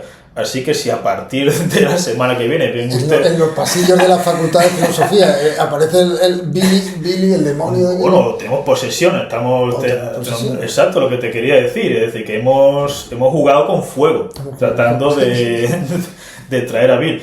Y esto, digo, como es curioso porque, claro, es decir, la Ouija es una de estas cosas que realmente más fácilmente es demostrable que es falsa. No ya argumentos evolutivos, argumentos ontológicos, sino simplemente un experimento que se ha hecho muchas veces. Venden ustedes los ojos a la gente que está moviendo, y entonces las palabras ya son totalmente inconexas. No significa que sean impostores, es decir, pueden ser un proceso de condición inconsciente, es decir, proceso de automatismo, de conexión inconsciente, etcétera. Es decir, no tiene por qué ser un impostor, porque mucha gente, yo conozco gente que ha jugado a la Ouija, estaba aterrada, es que me salió... Pero claro que eso tiene una explicación. Pero que venden ustedes los ojos, luego hablaremos un poco también, ¿no? De las mediums y cómo funcionan, ¿no? ¿Por qué se sigue creyendo, ¿no? ¿Por qué luego y no ahora ya zanjamos ese tema, ya que estamos hablando justo de ¿Quieren ustedes que hablemos de las mediums ahora? Sí, ¿Se lo preguntamos a Bill? Bueno, básicamente, rápidamente, ¿no? Es decir, lo que hacen las mediums, que esto es una tradición antiquísima, en Corea del Sur, por ejemplo, hay muchas, en Mongolia, etcétera, pero que también en España, ¿no? Hay un montón, y además gente millonaria, muchas veces va a mediums y demás. Y claro, es decir, esto no es, aquí hay una conexión emocional, es decir, no es para reírse. ¿Por qué? Porque perder un ser querido es, yo creo personalmente, que es lo más jodido que te puede pasar. Es decir, el vacío, el dolor emocional que deja, es decir, ya es bromas aparte. Es decir, querer volver a conectar con un ser querido no es ninguna broma. Es decir, desde el mito de Orfeo y Eurídice, es decir, en fin, o Dante, ¿no? La Divina Comedia y demás, o en mil cosas, ¿no? En fin, en mil cosas. Es decir, que detrás de eso se esconde algo realmente profundo, es decir, una desolación, de decir, no voy a volver nunca más a ver a esta persona, es decir, que esto ya no nos lo tomamos en broma, ¿no? La cuestión son los generalmente mediums que toman provecho de esto. Es decir, claro, desde aquí ya donde la cosa se complica, porque claro, es decir, no, ni todo el mundo va a tener una serie de conocimientos científicos, filosóficos, brutales, ¿no? Para desmentir eso. Y, en fin, quiero decir que detrás de eso, como digo, se esconde algo no ya humano, sino algo humano probablemente que sea lo más profundo, como digo, ¿no? Del mayor dolor emocional que puede dejar, que son, en fin, un ser querido que se va. Pero ¿cómo funcionan las medium? Con lo que se llama el efecto Forer y la lectura en frío, básicamente. Es decir, ¿qué es el efecto Forer? Bueno, hay un psicólogo, ¿no? Que un día hace un experimento con sus estudiantes, que es, bueno, yo creo que nos conocemos desde hace suficiente tiempo, y he escrito una evaluación, no digamos de nota, ¿no? Sino de cómo sois vosotros, ¿no? De vuestros perfiles psicológicos, etcétera. Y quiero que me puntuéis, digamos, del 1 al 10, si os he realmente identificado, ¿no? Si realmente he captado como vuestra personalidad, etcétera. Entonces distribuyo una serie de cartas y la mayor parte de estudiantes dice, ostras, tío, Forer me ha, en fin, bueno, esto se llama también el efecto Barnum, es decir, este psicólogo realmente ha visto a través de mi alma, ¿no? Como si fuera transparente, ¿no? Como con rayos X, y pone unas notas altísimas. ¿Cuál es el truco? Que todas las cartas eran, ¿qué? Positivas. La misma carta. La misma carta, es decir, esto es algo que funciona también en el horóscopo, ¿no? Es decir, básicamente, quitando spoilers, sí, total. El efecto Forer es la tendencia psicológica inconsciente que tenemos para interpretar frases o, en fin, statements tremendamente generales, vagos y ambiguos, como si estuvieran hablando de cosas muy específicas nuestras. Con esto funciona el merchandising, es decir, marketing y demás. Estamos pensando en ti, ¿no? Los políticos, porque sé el problema, camaradas, o quien sea, ¿no? Sé lo que estáis pensando, etcétera. Es decir, el efecto Forer funciona a multitud de escalas. Es decir, esa tendencia, como digo, de interpretar de modo específico cosas que son tremendamente generales. Esto en el horóscopo está continuamente, ¿no? Tipo, vamos a ver el horóscopo, ¿no? Esto lo hago a veces con los estudiantes y se ríen de... te consideras amigo de tus amigos, pero no siempre eres tan recíproco o das a tus amigos lo que se merecen. Tienes una serie de sueños que se han visto truncados en los últimos meses, pero aún así, ostras, tío, me está hablando de mí, tío, no sé qué. Son cosas que, claro, que están...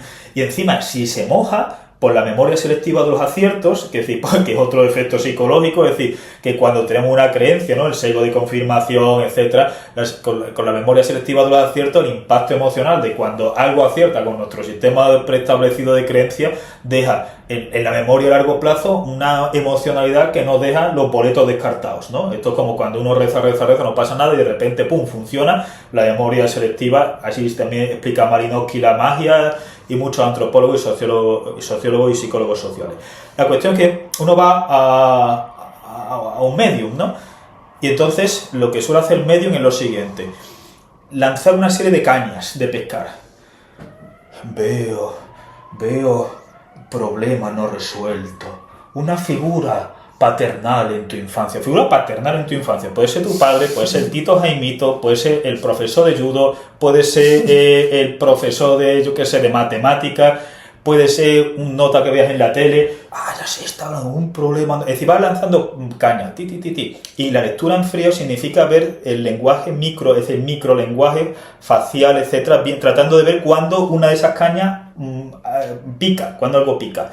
la figura paternal no pica. Veo un regalo, un amor, un corazón, una pérdida, cosas que claro, son tan generales que dices, seguro que acierto, y de repente dices, aquí esta persona guiña un poquito el ojo, se ha puesto un poco rojo, es decir, están observando el lenguaje en fin, el microlenguaje facial, el microlenguaje corporal, dilatación de pupila, etcétera. Esto también, en fin, lo hacen detectives, lo hace la policía en los interrogatorios y demás. Y dice, aquí te pille. Y entonces ya ciñe, dice, descarta los otros temas, la figura paternal, la no sé qué, no sé cuánto, y dice, aquí, lanza otras 3 o 4 cañas.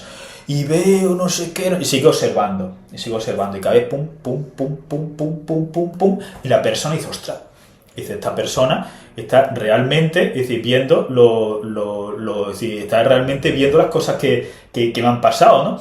Y cuando se comunican con espíritus, es decir, cuando están comunicándose con difuntos y demás, porque claro, es decir, las funciones chamánicas, las funciones de mediums y demás, en primer lugar parece que tiene poderes psíquicos para penetrar en tu infancia, para penetrar en tu alma, etcétera, y luego tiene capacidad de interactuación con otros espíritus, ¿no?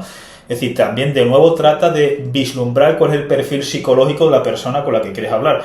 Muchas veces tienen también en la cola, digamos, para entrar, o en la sala de espera, tienen ganchos, es decir, gente que trabaja para ellos, que fingen que van también a la sesión de medium o de chamanismo y están hablando. Y dice, sí, pues yo no sé qué, pues yo voy a hablar de esto. Y entonces hace un mensaje por el WhatsApp, que aquí hay un nota con bigote que te va a hablar de no sé qué, no sé cuánto.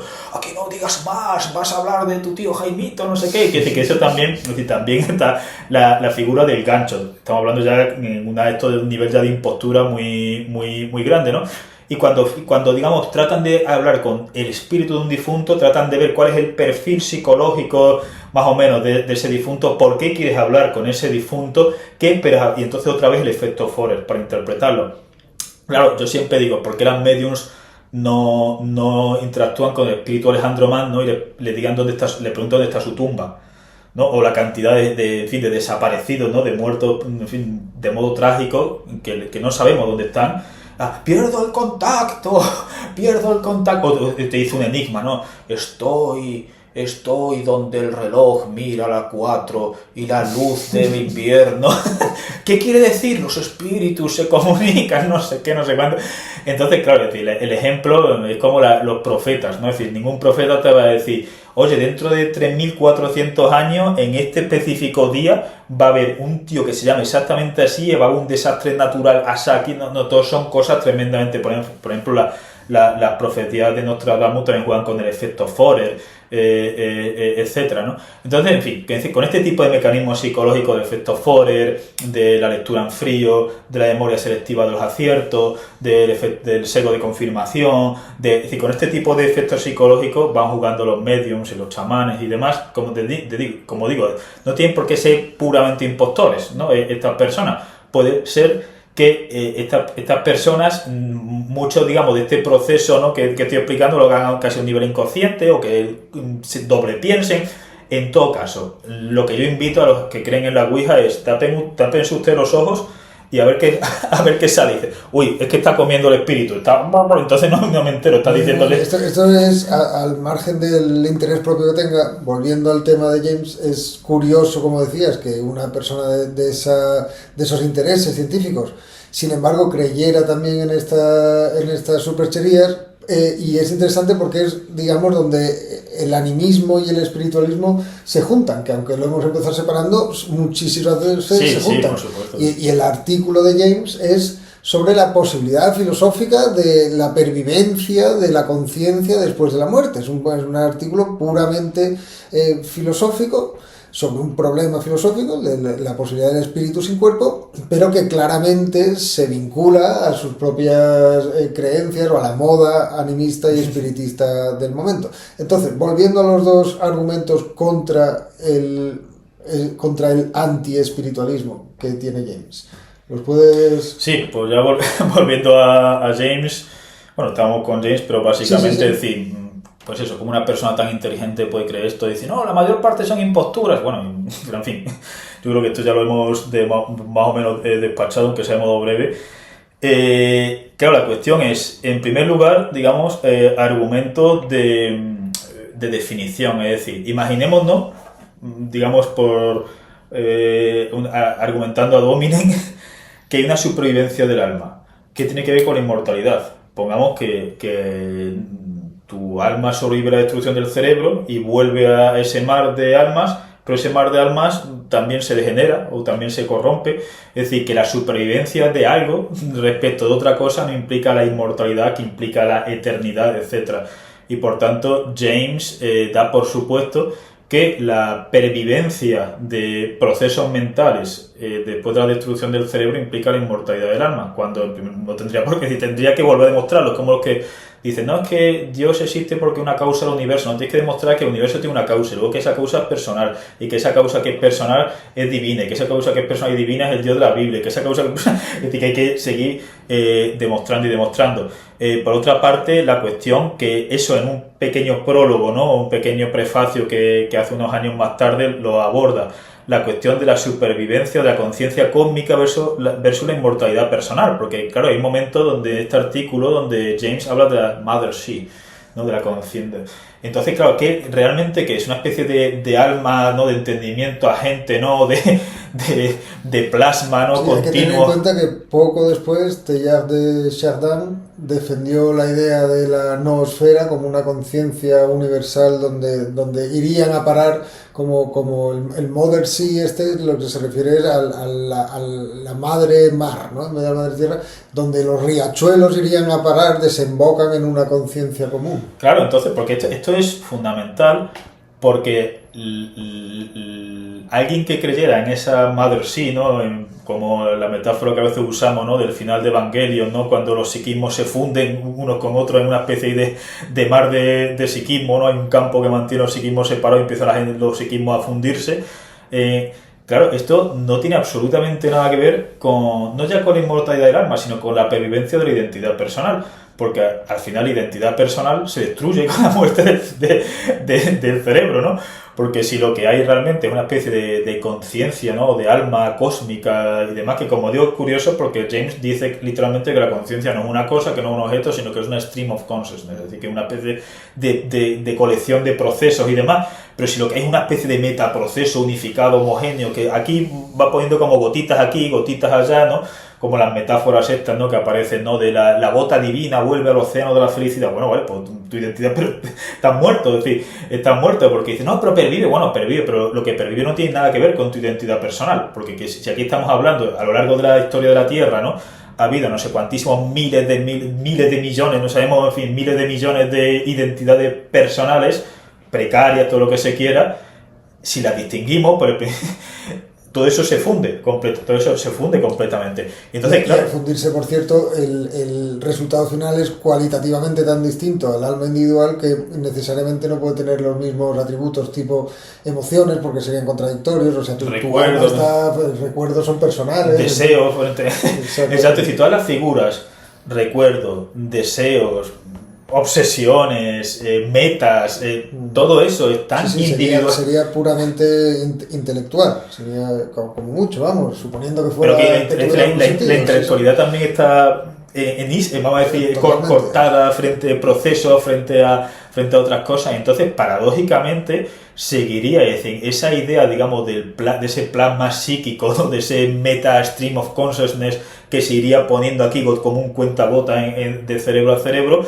seguiría implicando la destrucción de tu psiquismo, porque lo que quedaría sería tan irreconocible, es decir, sería tan absolutamente irreconocible que decir que pervives, no, tú no pervives. No es que pervive algo, sí, bueno, y para el materialista también perviven muchas cosas, desde luego, pero no tiene nada que ver. Además, pervive tu legado, perviven los materiales físicos, químicos, etcétera, y seguirán haciéndose cosas, pero sencillamente lo que eras tú, entre comillas, por precario que sea, esa precariedad se disuelve cuando la gota divina vuelve al océano de la felicidad. Luego, claro, es decir, otros problemas. Imaginémonos, porque James lo deja abierto, ¿no? Es decir, imaginémonos que bueno, realmente no hay un Mother Sea, ¿no? Sino no hay una especie de plasma, ¿no? A lo Evangelion, sino que hay tantas almas como cerebros. Claro, pensemos esta cuestión, no ya por el principio de derivación del principio de conservación de la energía, aquí ya no vamos a volver a argumentos que ya hemos dicho, ¿no? con qué edad mental seguimos existiendo, ¿no? Después de la muerte, porque claro, es decir, de nuestra identidad personal es muy distinta con 2 años, con 5 años, con 50 años. Sí, la identidad de género, la identidad sexual, el dimorfismo sexual, es decir, porque claro, sabemos que distintos niveles hormonales implican realmente cambios cognitivos, cambios emocionales, es decir, con qué disposición de neurotransmisores, porque es que es la diferencia abismal entre una persona que está deprimida, una persona que tiene ansiedad, una persona... Y luego también hay cosas, digamos, bastante cuasi cómicas, ¿no? Es decir, hay tantas almas como biosistemas, porque claro, ¿qué ocurre si hay más almas que biosistemas? Que hay un porcentaje de almas que nunca van a viajar a la Tierra, ¿no? Pero ¿qué ocurre si se generan más biosistemas, ¿no? En plan... Que almas. Llegará un momento en que llegaremos a los zombies filosóficos, porque ya no haya ni suficientes almas para meterse en cerebros, ¿no? Y a lo mejor pues estamos a punto, ¿no? Como decía George Romero, ¿no? En el amanecer de los muertos, ¿no? Dice, cuando ya no haya lugar en el infierno, los muertos resucitarán. Pues aquí al revés, ¿no? Cuando ya nos quedemos sin almas, es decir, los siguientes individuos que se sigan generando por reproducción sexual, pues estarán como zombies filosóficos, ¿no? Y entonces, pues claro, es decir, todas estas cosas son cuasi cómicas, ¿no? Entonces, a los argumentos, por lo menos, está el argumento, digamos, de la discontinuidad de la conciencia y el argumento de la objeción psicofisiológica. Se pueden reducir a lo siguiente. William James evidentemente dice que tenemos un montón, una montaña, una cordillera, un sistema de cordillera de argumentos para pensar y defender de modo totalmente, digamos, convincente que hay una relación de dependencia de la conciencia respecto del cerebro. Pero dice James, pero ojo, es que las relaciones de dependencia pueden ser de dos tipos. Pueden ser de dependencia generadora, es decir, la conciencia depende del cerebro porque está generada por el cerebro, o puede ser de tipo transmisora, es decir, la conciencia depende del cerebro para transmitirse a un organismo. Y aquí James pone la metáfora de la radio y la metáfora del prisma, que aquí Enrique pues, es muy pedagógico y es muy interesante, ¿no? Cuando analiza esto. Claro, es decir, entonces James dice, el materialista postula, sin suficientes argumentos, que el cerebro tiene una función generadora del psiquismo, mientras que el espiritista, en nuestra terminología, lo que postula es que la función es de transmisión, como la radio y el prisma. Claro, es curioso, la metáfora de la radio es curiosa, ¿no? Porque es como, imagínate que ponemos la radio y estamos escuchando, no sé, reggaetón, y dice, vamos a, no sé, a cambiar la radio para que aparezca, no sé, Mozart, ¿no? O para que aparezca, en fin, quiero decir que la cuestión de si el cerebro es un órgano transmisor no es ya que viole el principio de conservación de la energía o que no tenga absolutamente ningún sentido evolutivo a nivel de almas individuales, tipo, bueno, pues hay tantas almas, es decir, el alma, cuando aparece la primera, no sé, la primera forma de contenido psíquico, no sabemos, es decir, las medusas lo tienen, probablemente no, los gusanos probablemente no, anfibios, y si los anfibios tienen unas gotas de psiquismo, pues ya casualmente aquí este alma súper simple se va a conectar al cerebro de la rana, ¿no? Y esta alma un poquito más compleja se va a conectar a casualmente esta fisiología y esta anatomía de cerebral, de este biosistema que se ha ido desarrollando por una serie de contingencias de construcción de nichos, de radiación solar, de reproducción, de selección sexual, de selección de cazadores. Es decir, las contingencias de los sistemas nerviosos y demás va casualmente a correlacionarse con el almacén de almas de ranas, almas de gusanos, no, bueno, un poquito, esto es un 0,01 de alma, ¿no? Y aquí se mete hasta llegar a los seres humanos y dice, ostras, pero este ha nacido con una parálisis cerebral severa, o este ha nacido ¿qué ocurre? Bueno, pues es que solo se conecta una parte, ¿no? Y entonces, claro, aquí sí, la cuestión es un argumento que yo llamaría el argumento de la escisión. El argumento, por ejemplo, imaginémonos, es decir, sabemos, en la época que James habla de esto, no se sabían ni qué eran los neurotransmisores, no se ha descubierto la acetilcolina, se piensa que el cerebro funciona fundamentalmente con electricidad, etcétera. Imaginémonos a día de hoy, con todo el conocimiento que tenemos del conectoma, de la sinapsis, de los neurotransmisores, de las hormonas, en fin, las hormonas funcionan como neurotransmisores dentro de la red nerviosa y como hormonas en el torrente sanguíneo, y etcétera.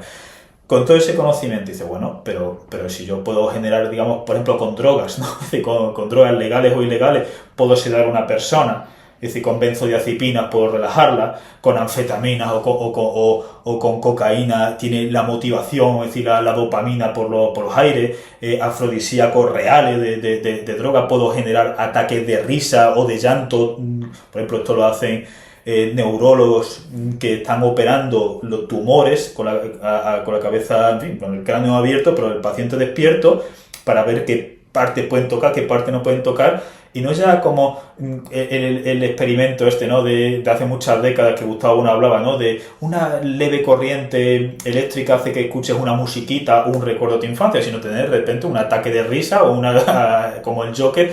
Bueno, esto es obvio que estamos generando los contenidos del psiquismo, es decir, es obvio que el mundo externo está generando la percepción, que estamos generando los recuerdos. Es obvio a nivel, digamos, emocional que drogas, etcétera, podemos generar emociones, podemos modularlas, podemos destruirla, podemos apaciguarla, cualquiera, es decir, con el gas del miedo, ¿no? Del espantapájaro, ¿no? Y podemos generar miedo, podemos generar el líbido, podemos quitar el líbido, podemos generar ansiedad, podemos generar relajación, etcétera. Y dice, bueno, sí, pero claro, es porque estás tocando ese órgano transmisor, que es el cerebro. Entonces, aquí aparece mi argumento, que es el argumento de la decisión. De repente, hay momentos donde parece que el alma y el cerebro es como lo que decíamos, ¿no? Tenemos una radio con reggaetón y yo digo, Lino, dale con un martillo, echa agua, ¿no? Para que deje de sonar esta cacofonía musical, ¿no? Esta pesadilla sonora. Y de repente empieza a sonar, yo que sé, Vivaldi, ¿no? Sí, es que es la misma onda electromagnética, ¿no? Pero al cambiar esto, pero aquí ya hay una decisión entre, digamos, la información y el resultado de la modulación. Y el argumento de la decisión, por ejemplo, es un alma sin líbido, pero toqueteando las hormonas, etcétera. De repente el alma, cuando se conecta al cerebro, tiene líbido. Es decir, un alma con una depresión crónica masiva e ideas suicidas por un desequilibrio químico en la red nerviosa, por un tumor cerebral, o con una psicosis, o por ejemplo, sabemos, es decir, por tumores cerebrales, estos son argumentos que le encanta a Sapolsky o a Sanhagen, ¿no? Para exculpar a todo el mundo, pero claro, hay argumentos que son reales, ¿no? Es decir, argumentos de casos muy graves, ¿no? De un padre de familia que de repente empieza a consumir pornografía infantil, etcétera, y dice, ¿qué me pasó? Si te tiran, y resulta que tiene un tumor cerebral, se lo quitan y dice, esto es abominable, ¿qué me ha pasado? ¿Cómo podía a mí atraerme esto? Y de repente otra vez vuelve a crecer el tumor cerebral y otra vez, porque no se sabe las áreas que están tocando.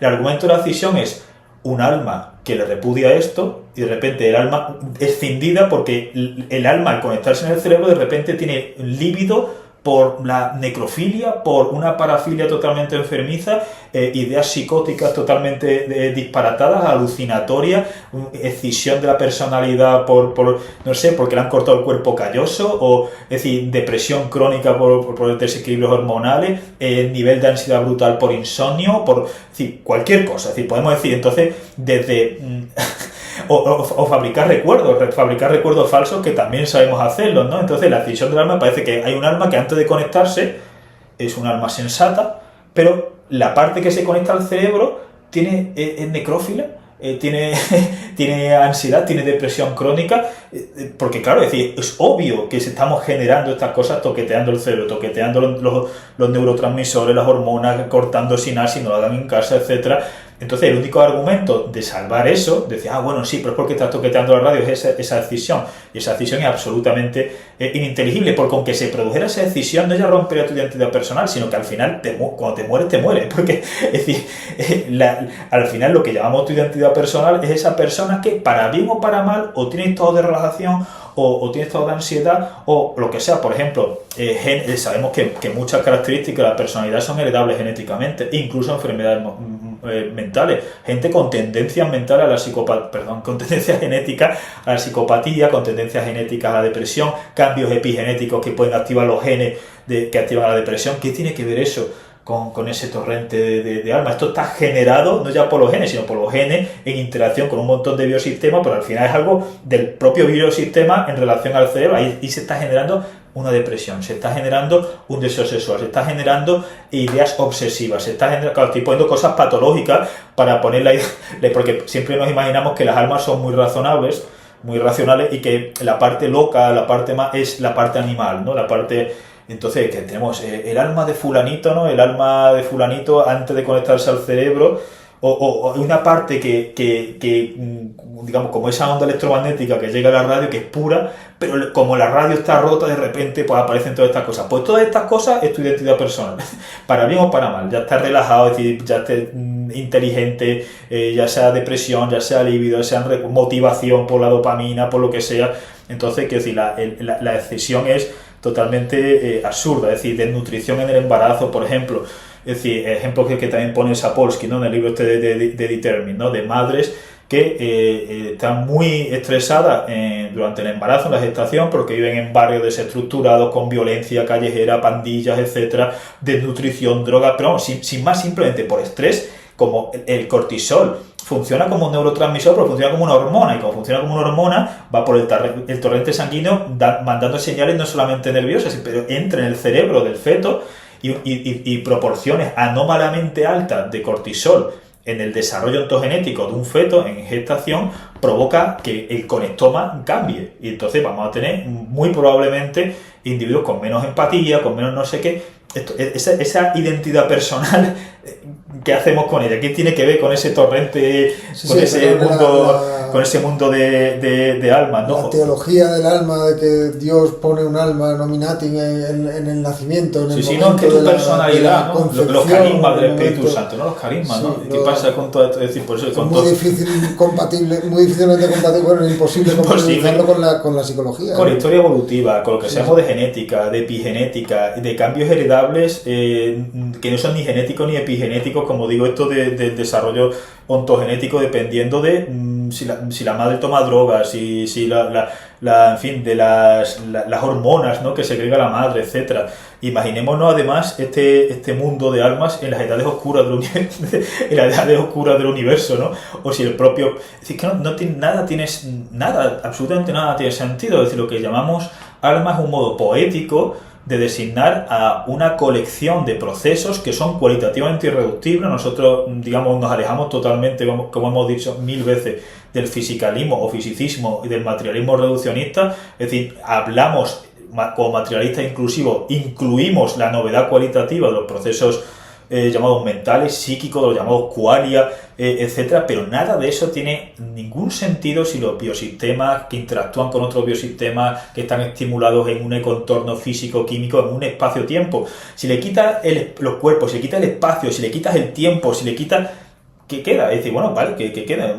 Quita los recuerdos, quita la memoria, quita etcétera, y luego lo que decías también, ¿no? Es decir, de la condición inconsciente, ¿no? También sobrevive, etcétera.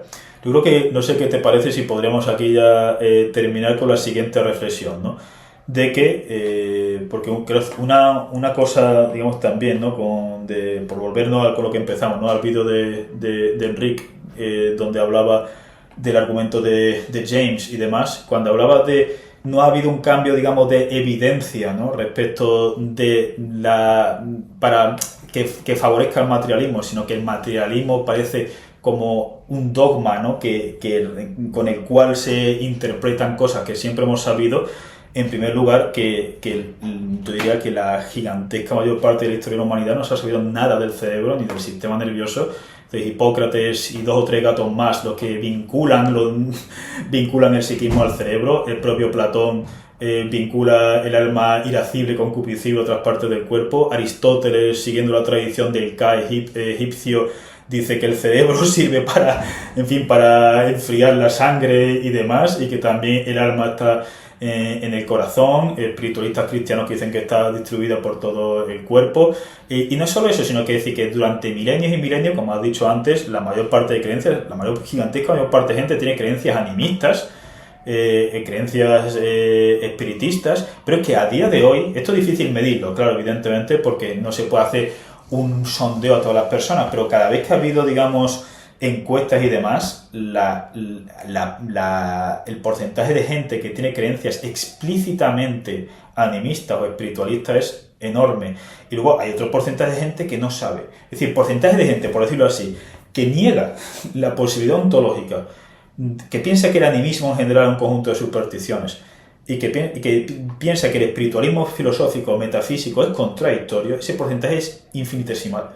Es decir, yo creo que, ya digo que esto es difícil porque hay una disciplina que se llama la filosofía experimental que hace, en fin, cuestionarios de este tipo, pero los cuestionarios que tenemos no nos arrojan en absoluto la idea de que el materialismo es las creencias dominantes. De hecho, es decir, vivimos bajo todo tipo de creencias, en fin, animistas, espiritualistas, supersticiosas, o de gente que está abierta a ese tipo de cosas, y que no solamente es un cambio, digamos, de paradigma de cómo interpretamos esas cosas, sino que realmente, por ejemplo, el espiritualismo, como la idea de que es un espíritu sobrenatural el que interactúa con el cerebro, ¿qué ha aportado la ciencia? ¿Ha aportado algo, por ejemplo, en el entendimiento de las enfermedades mentales? No solo no ha aportado nada, sino que ha obstaculizado sistemáticamente el entendimiento de las enfermedades mentales, como desequilibrios en la red nerviosa, como etcétera, en el conectoma. ¿Qué ha aportado? Es decir, ¿qué ha aportado a la historia evolutiva de la cognición, etcétera? Pero claro, es decir, nosotros, como en una ontología materialista no reduccionista, podemos decir que incluso el materialismo más reduccionista, tipo Dolbach, ¿no?, la Metrie, etcétera, o el propio fisicalismo del siglo XIX, incluso el más reduccionista, por vulgar o reduccionista que sea, ha aportado muchísimo, por lo pronto, a buscar mecanismos impersonales a fenómenos que antes se explicaban de un modo totalmente animista. Es decir, que en la Edad Media o en buena parte del antiguo régimen hay todo tipo de explicaciones a desastres naturales, explicaciones que son puramente animistas, buscando agentes, demonios que están detrás, las obsesiones, las posesiones, demonios que provocan desastres naturales, plagas, etcétera. Entonces, es decir, que el espiritualismo, ¿qué es lo que ha aportado a este argumento es interesante, sobre todo cuando decimos que, bueno, la filosofía no es solo que la filosofía se informe científicamente, sino que las ciencias tienen presupuestos filosóficos, y entonces, si, sobre todo frente a alguien que dijera, bueno, esto es un tema distinto al de las ciencias, o la filosofía materialista no aporta nada nuevo a lo que digan las ciencias, pues este argumento que estás diciendo es interesante. Sin embargo, tiene el peligro de que bueno, siempre en la historia de la ciencia siempre ocurre que el error puede ser productivo, ¿no? Entonces habrá científicos espiritualistas, que han sido muchos, que precisamente eso les haya llevado a algún tipo de investigaciones. Sí, pero yo estoy hablando de los fenómenos mentales. Sí, tú estás hablando exacto, por eso quería aclarar eso, tú estás hablando de eso. Sí. Es que incluso en el caso de William James, porque claro, William James, estamos aquí, yo estoy cada vez más sorprendido cuanto más profundizo en estos argumentos, digo, ¿cómo es que este hombre, siendo psicólogo y sabiendo de psicología, puede caer en esto? Pues y esto yo creo que sería interesante dedicarle otro vídeo a la filosofía pragmatista de William James y a los límites que esto señala propios estructurales de la filosofía pragmatista, porque William James, por ejemplo, es autor de la variedad de experiencia religiosa, o la experiencia religiosa, ¿no? ¿Cómo se llamaba? Las variedades de la experiencia religiosa, y básicamente la definición que da de la experiencia religiosa es la percepción individual de que estás en conexión con lo divino. Claro, en el momento en que el análisis lo reduce a la percepción psicológica de un individuo, por ejemplo la percepción mística y tal, está ya abocándose él mismo a decir, y la verdad o no, que sea lo divino o no, ¿esto de qué va a depender? Pues va a depender de la definición que el individuo que esté experimentando le dé. Con lo cual, el pragmatismo tiene el arma de doble filo de no mojarse ontológicamente en temas importantes, y a lo mejor ese núcleo escéptico que comparte con el empirismo es lo que le lleva a escribir este artículo, a decir, oye, mira, yo no me voy a meter en este asunto, pero puede aún así ser... hay argumentos más potentes para el cerebro como transmisor. Es que ya el mero hecho, ya aunque no fuera sesgado, el mero hecho de decir, puede ser que hubiera argumentos a favor de la vida después de la muerte, se enfrenta de tal manera a otras partes de su propio sistema científico, no sé si sistema filosófico, por eso digo que habría que hacer un vídeo más en torno a los compromisos ontológicos del pragmatismo, que es un tema interesante. Pero es muy interesante lo que has dicho, que es cierto, que digamos, tendría que matizarlo, que ideas espiritualistas o ideas platónicas pueden inspirar a científicos a tales o cuales cosas, pero yo me refería, digamos, en el caso del espiritualismo y la comprensión de los fenómenos mentales, por ejemplo, la idea de que nuestra identidad personal, nuestras emociones, etcétera, es decir, que eso tiene una función sobrenatural, y que se conecta con el cerebro, eso que ha aportado al estudio, por ejemplo, de las enfermedades mentales, de los trastornos heredables, de rasgos de la persona, de la multidimensionalidad con la que detrás de la cual están los rasgos de la propia personalidad, con el estudio evolutivo de la cognición, que ha aportado eso, que un fenómeno, es decir, que subjetivamente un científico espiritualista pueda decir, bueno, pues yo quiero entender, digamos, la raíz de esto, y gracias, por ejemplo, un platónico dice, bueno, yo como estoy leyendo la mente de Dios, pues voy a tratar de demostrar este teorema, ¿no? Sí, sí. O como yo pienso que Dios ha creado el mundo porque es inteligible, porque está en caracteres matemáticos como Galileo, para que lo entendamos, etcétera, o para que lo...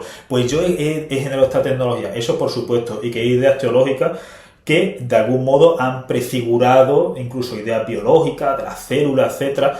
Eso por supuesto, pero claro, con un enérgico reinterpretación, que eso por supuesto, y no solo ideas cristianas, sino ideas también de otros cuños mitológicos, etcétera. Es decir, como decíamos, muchas de las ideas de los presocráticos, filosóficas o protocientíficas, están prefiguradas por mitologías, es decir, por Hesíodo, por muchas cosas.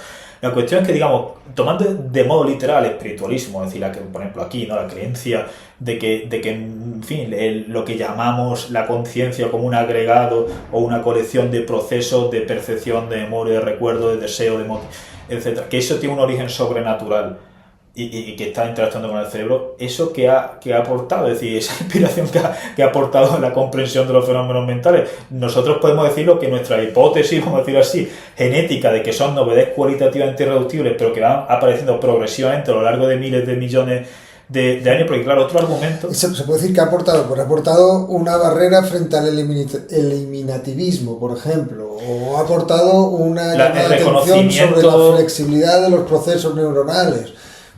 Es decir, pero vamos, entendiendo tu pregunta, creo que el modo de plantearla es casi demasiado taxativo. Claro, que decir, el espiritualismo, es decir, pues sí, reconoce el estatus ontológico, así, lo cualitativamente irreductible de los psíquicos. Exactamente. Eso es cierto. Exactamente. Hay filosofías, digamos, espiritualistas o idealistas o protoidealistas, vamos a decirlo así, ya sea el fenomenismo de algunas interpretaciones de Buda o la Bandel Theory, que están prefigurando pues la idea de estos procesos, etcétera. El propio William James, pero que decir, quería afilar más, es decir, todavía hilar más fino en ese sentido. Es decir, la idea de que es un espíritu sobrenatural el que está interactuando con el cerebro, esto obstaculiza la comprensión de las enfermedades mentales, la transmisión genética, epigenética, sociocultural de rasgos de la personalidad y la historia evolutiva de la cognición. ¿Podemos aprender cosas de filósofos espiritualistas? Por supuesto, es decir, desde Platón, eso por supuesto, eso lo subrayamos constantemente, ¿no? Entonces podría haber, digamos, enmarcado eso. Me refiero, por ejemplo, decía, en este caso de James, por ejemplo, esta hipótesis de la transmisión del cerebro, aparte, porque quiero decir, lo que se pueda rescatar de la irreductibilidad cualitativa respecto a los procesos químicos, para eso no hace falta postular lo otro. Para hablar, digamos, de un mundo espiritual de procesos, no necesitamos tampoco eso, etcétera. Es decir, que puede haber convergencias puntuales, etcétera, pero que tomado de modo literal este tipo de creencias espiritualistas, pues, por eso, ¿qué fenómeno, digamos, mental específico? Y digo, mira, me ha ayudado a comprender la esquizofrenia, o me ha ayudado a comprender la depresión, o la ansiedad, o el insomnio, o la sexualidad, o la motivación que viene y que va. Pues esa es la cuestión, ¿no? Muy bien, pues ¿quisieras terminar con una idea o ya las has dado todas? Bueno, es decir, la idea de nuevo es... ¿Que nos vamos a morir?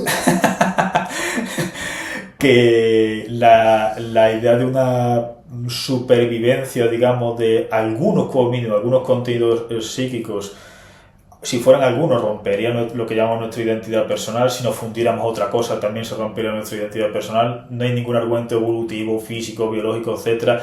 Hay argumentos filosóficos, ontológicos, para decir que si es simplicísimo, contradictorio, si está fuera del espacio y del tiempo también, y demás, que la única puerta abierta que dejamos es la idea de una resurrección, pero que esa resurrección es improbabilísima y que en el caso de que se diera, ¿con qué resucitaríamos? ¿Con qué, digamos, nivel hormonal de neurotransmisores? Y volveríamos a morir. Porque si todo lo que tiene un principio, tiene un final. Yo creo que aquí es más profundo, digamos, la metafísica de procesos, y que no es algo pesimista. literalmente. A eso quería ir yo, No es pesimista. porque Nosotros no parece- somos unos llorones. Primero tiene así el mensaje, ¿no? Como de autoayuda. Tus seres queridos no van a tener otra vida, así que demuéstrales que les quieres mientras pueden. No se lo Sí, digas, no, exacto. no se lo digas por Ouija porque no lo van a oír.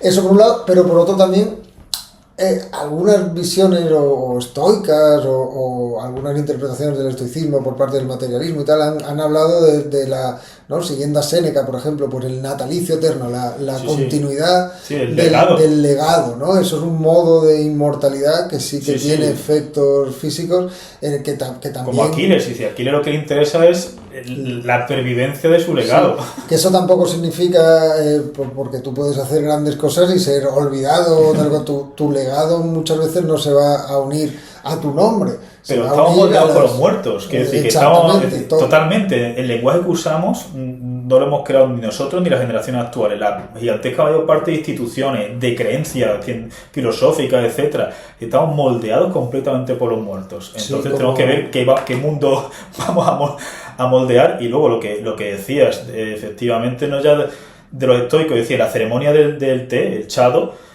generalmente hay un lema que se llama Ichigo Ichie, de cada momento me parece esto de autoayuda, pero es que realmente no lo es. Dice, ojo, cuidado, es decir, que todo tiene un principio de caducidad. Es decir, gracias, es decir, la muerte nos da una escasez de días. Y la escasez de días nos da valor a la vida. Es decir, realmente si fuéramos, me acuerdo que cuando era chico medité sobre esto con un episodio de Superboy, que era una serie malísima, pero había un malo de Superboy que se llamaba, el nombre era impronunciable, pero llevaba no sé cuántos millones de años viviendo y decía que durante no sé cuántos millones de años había sido muy bueno, pero que se había aburrido y que ahora quería ser muy malo.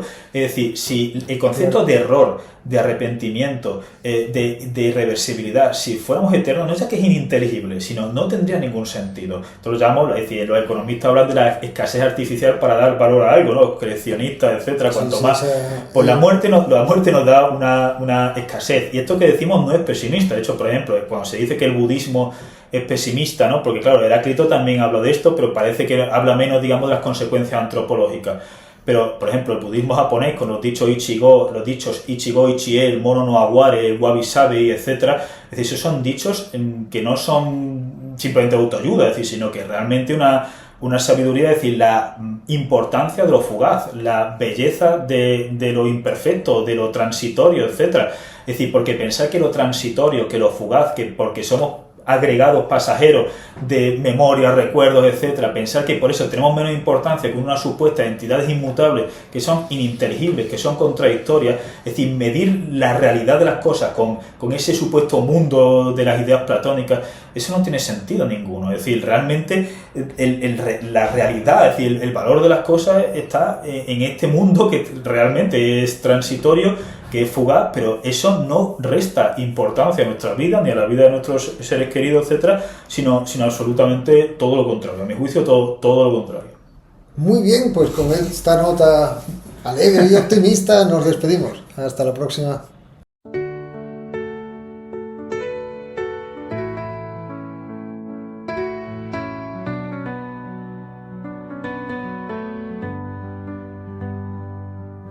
Era el año 68. Moscú bajo nieve gris. El espíritu de James flotaba con ganas de aplaudir.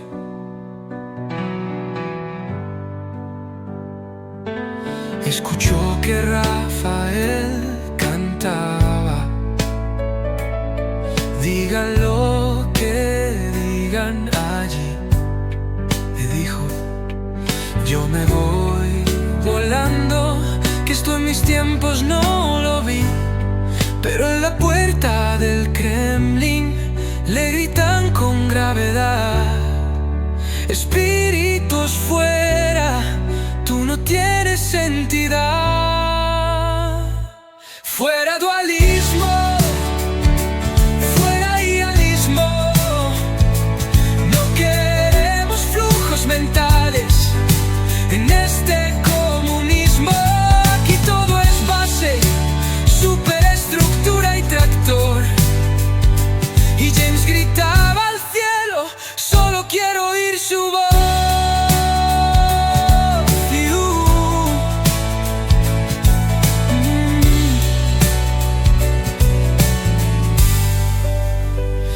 mientras el pobre William, flotando en la plaza roja,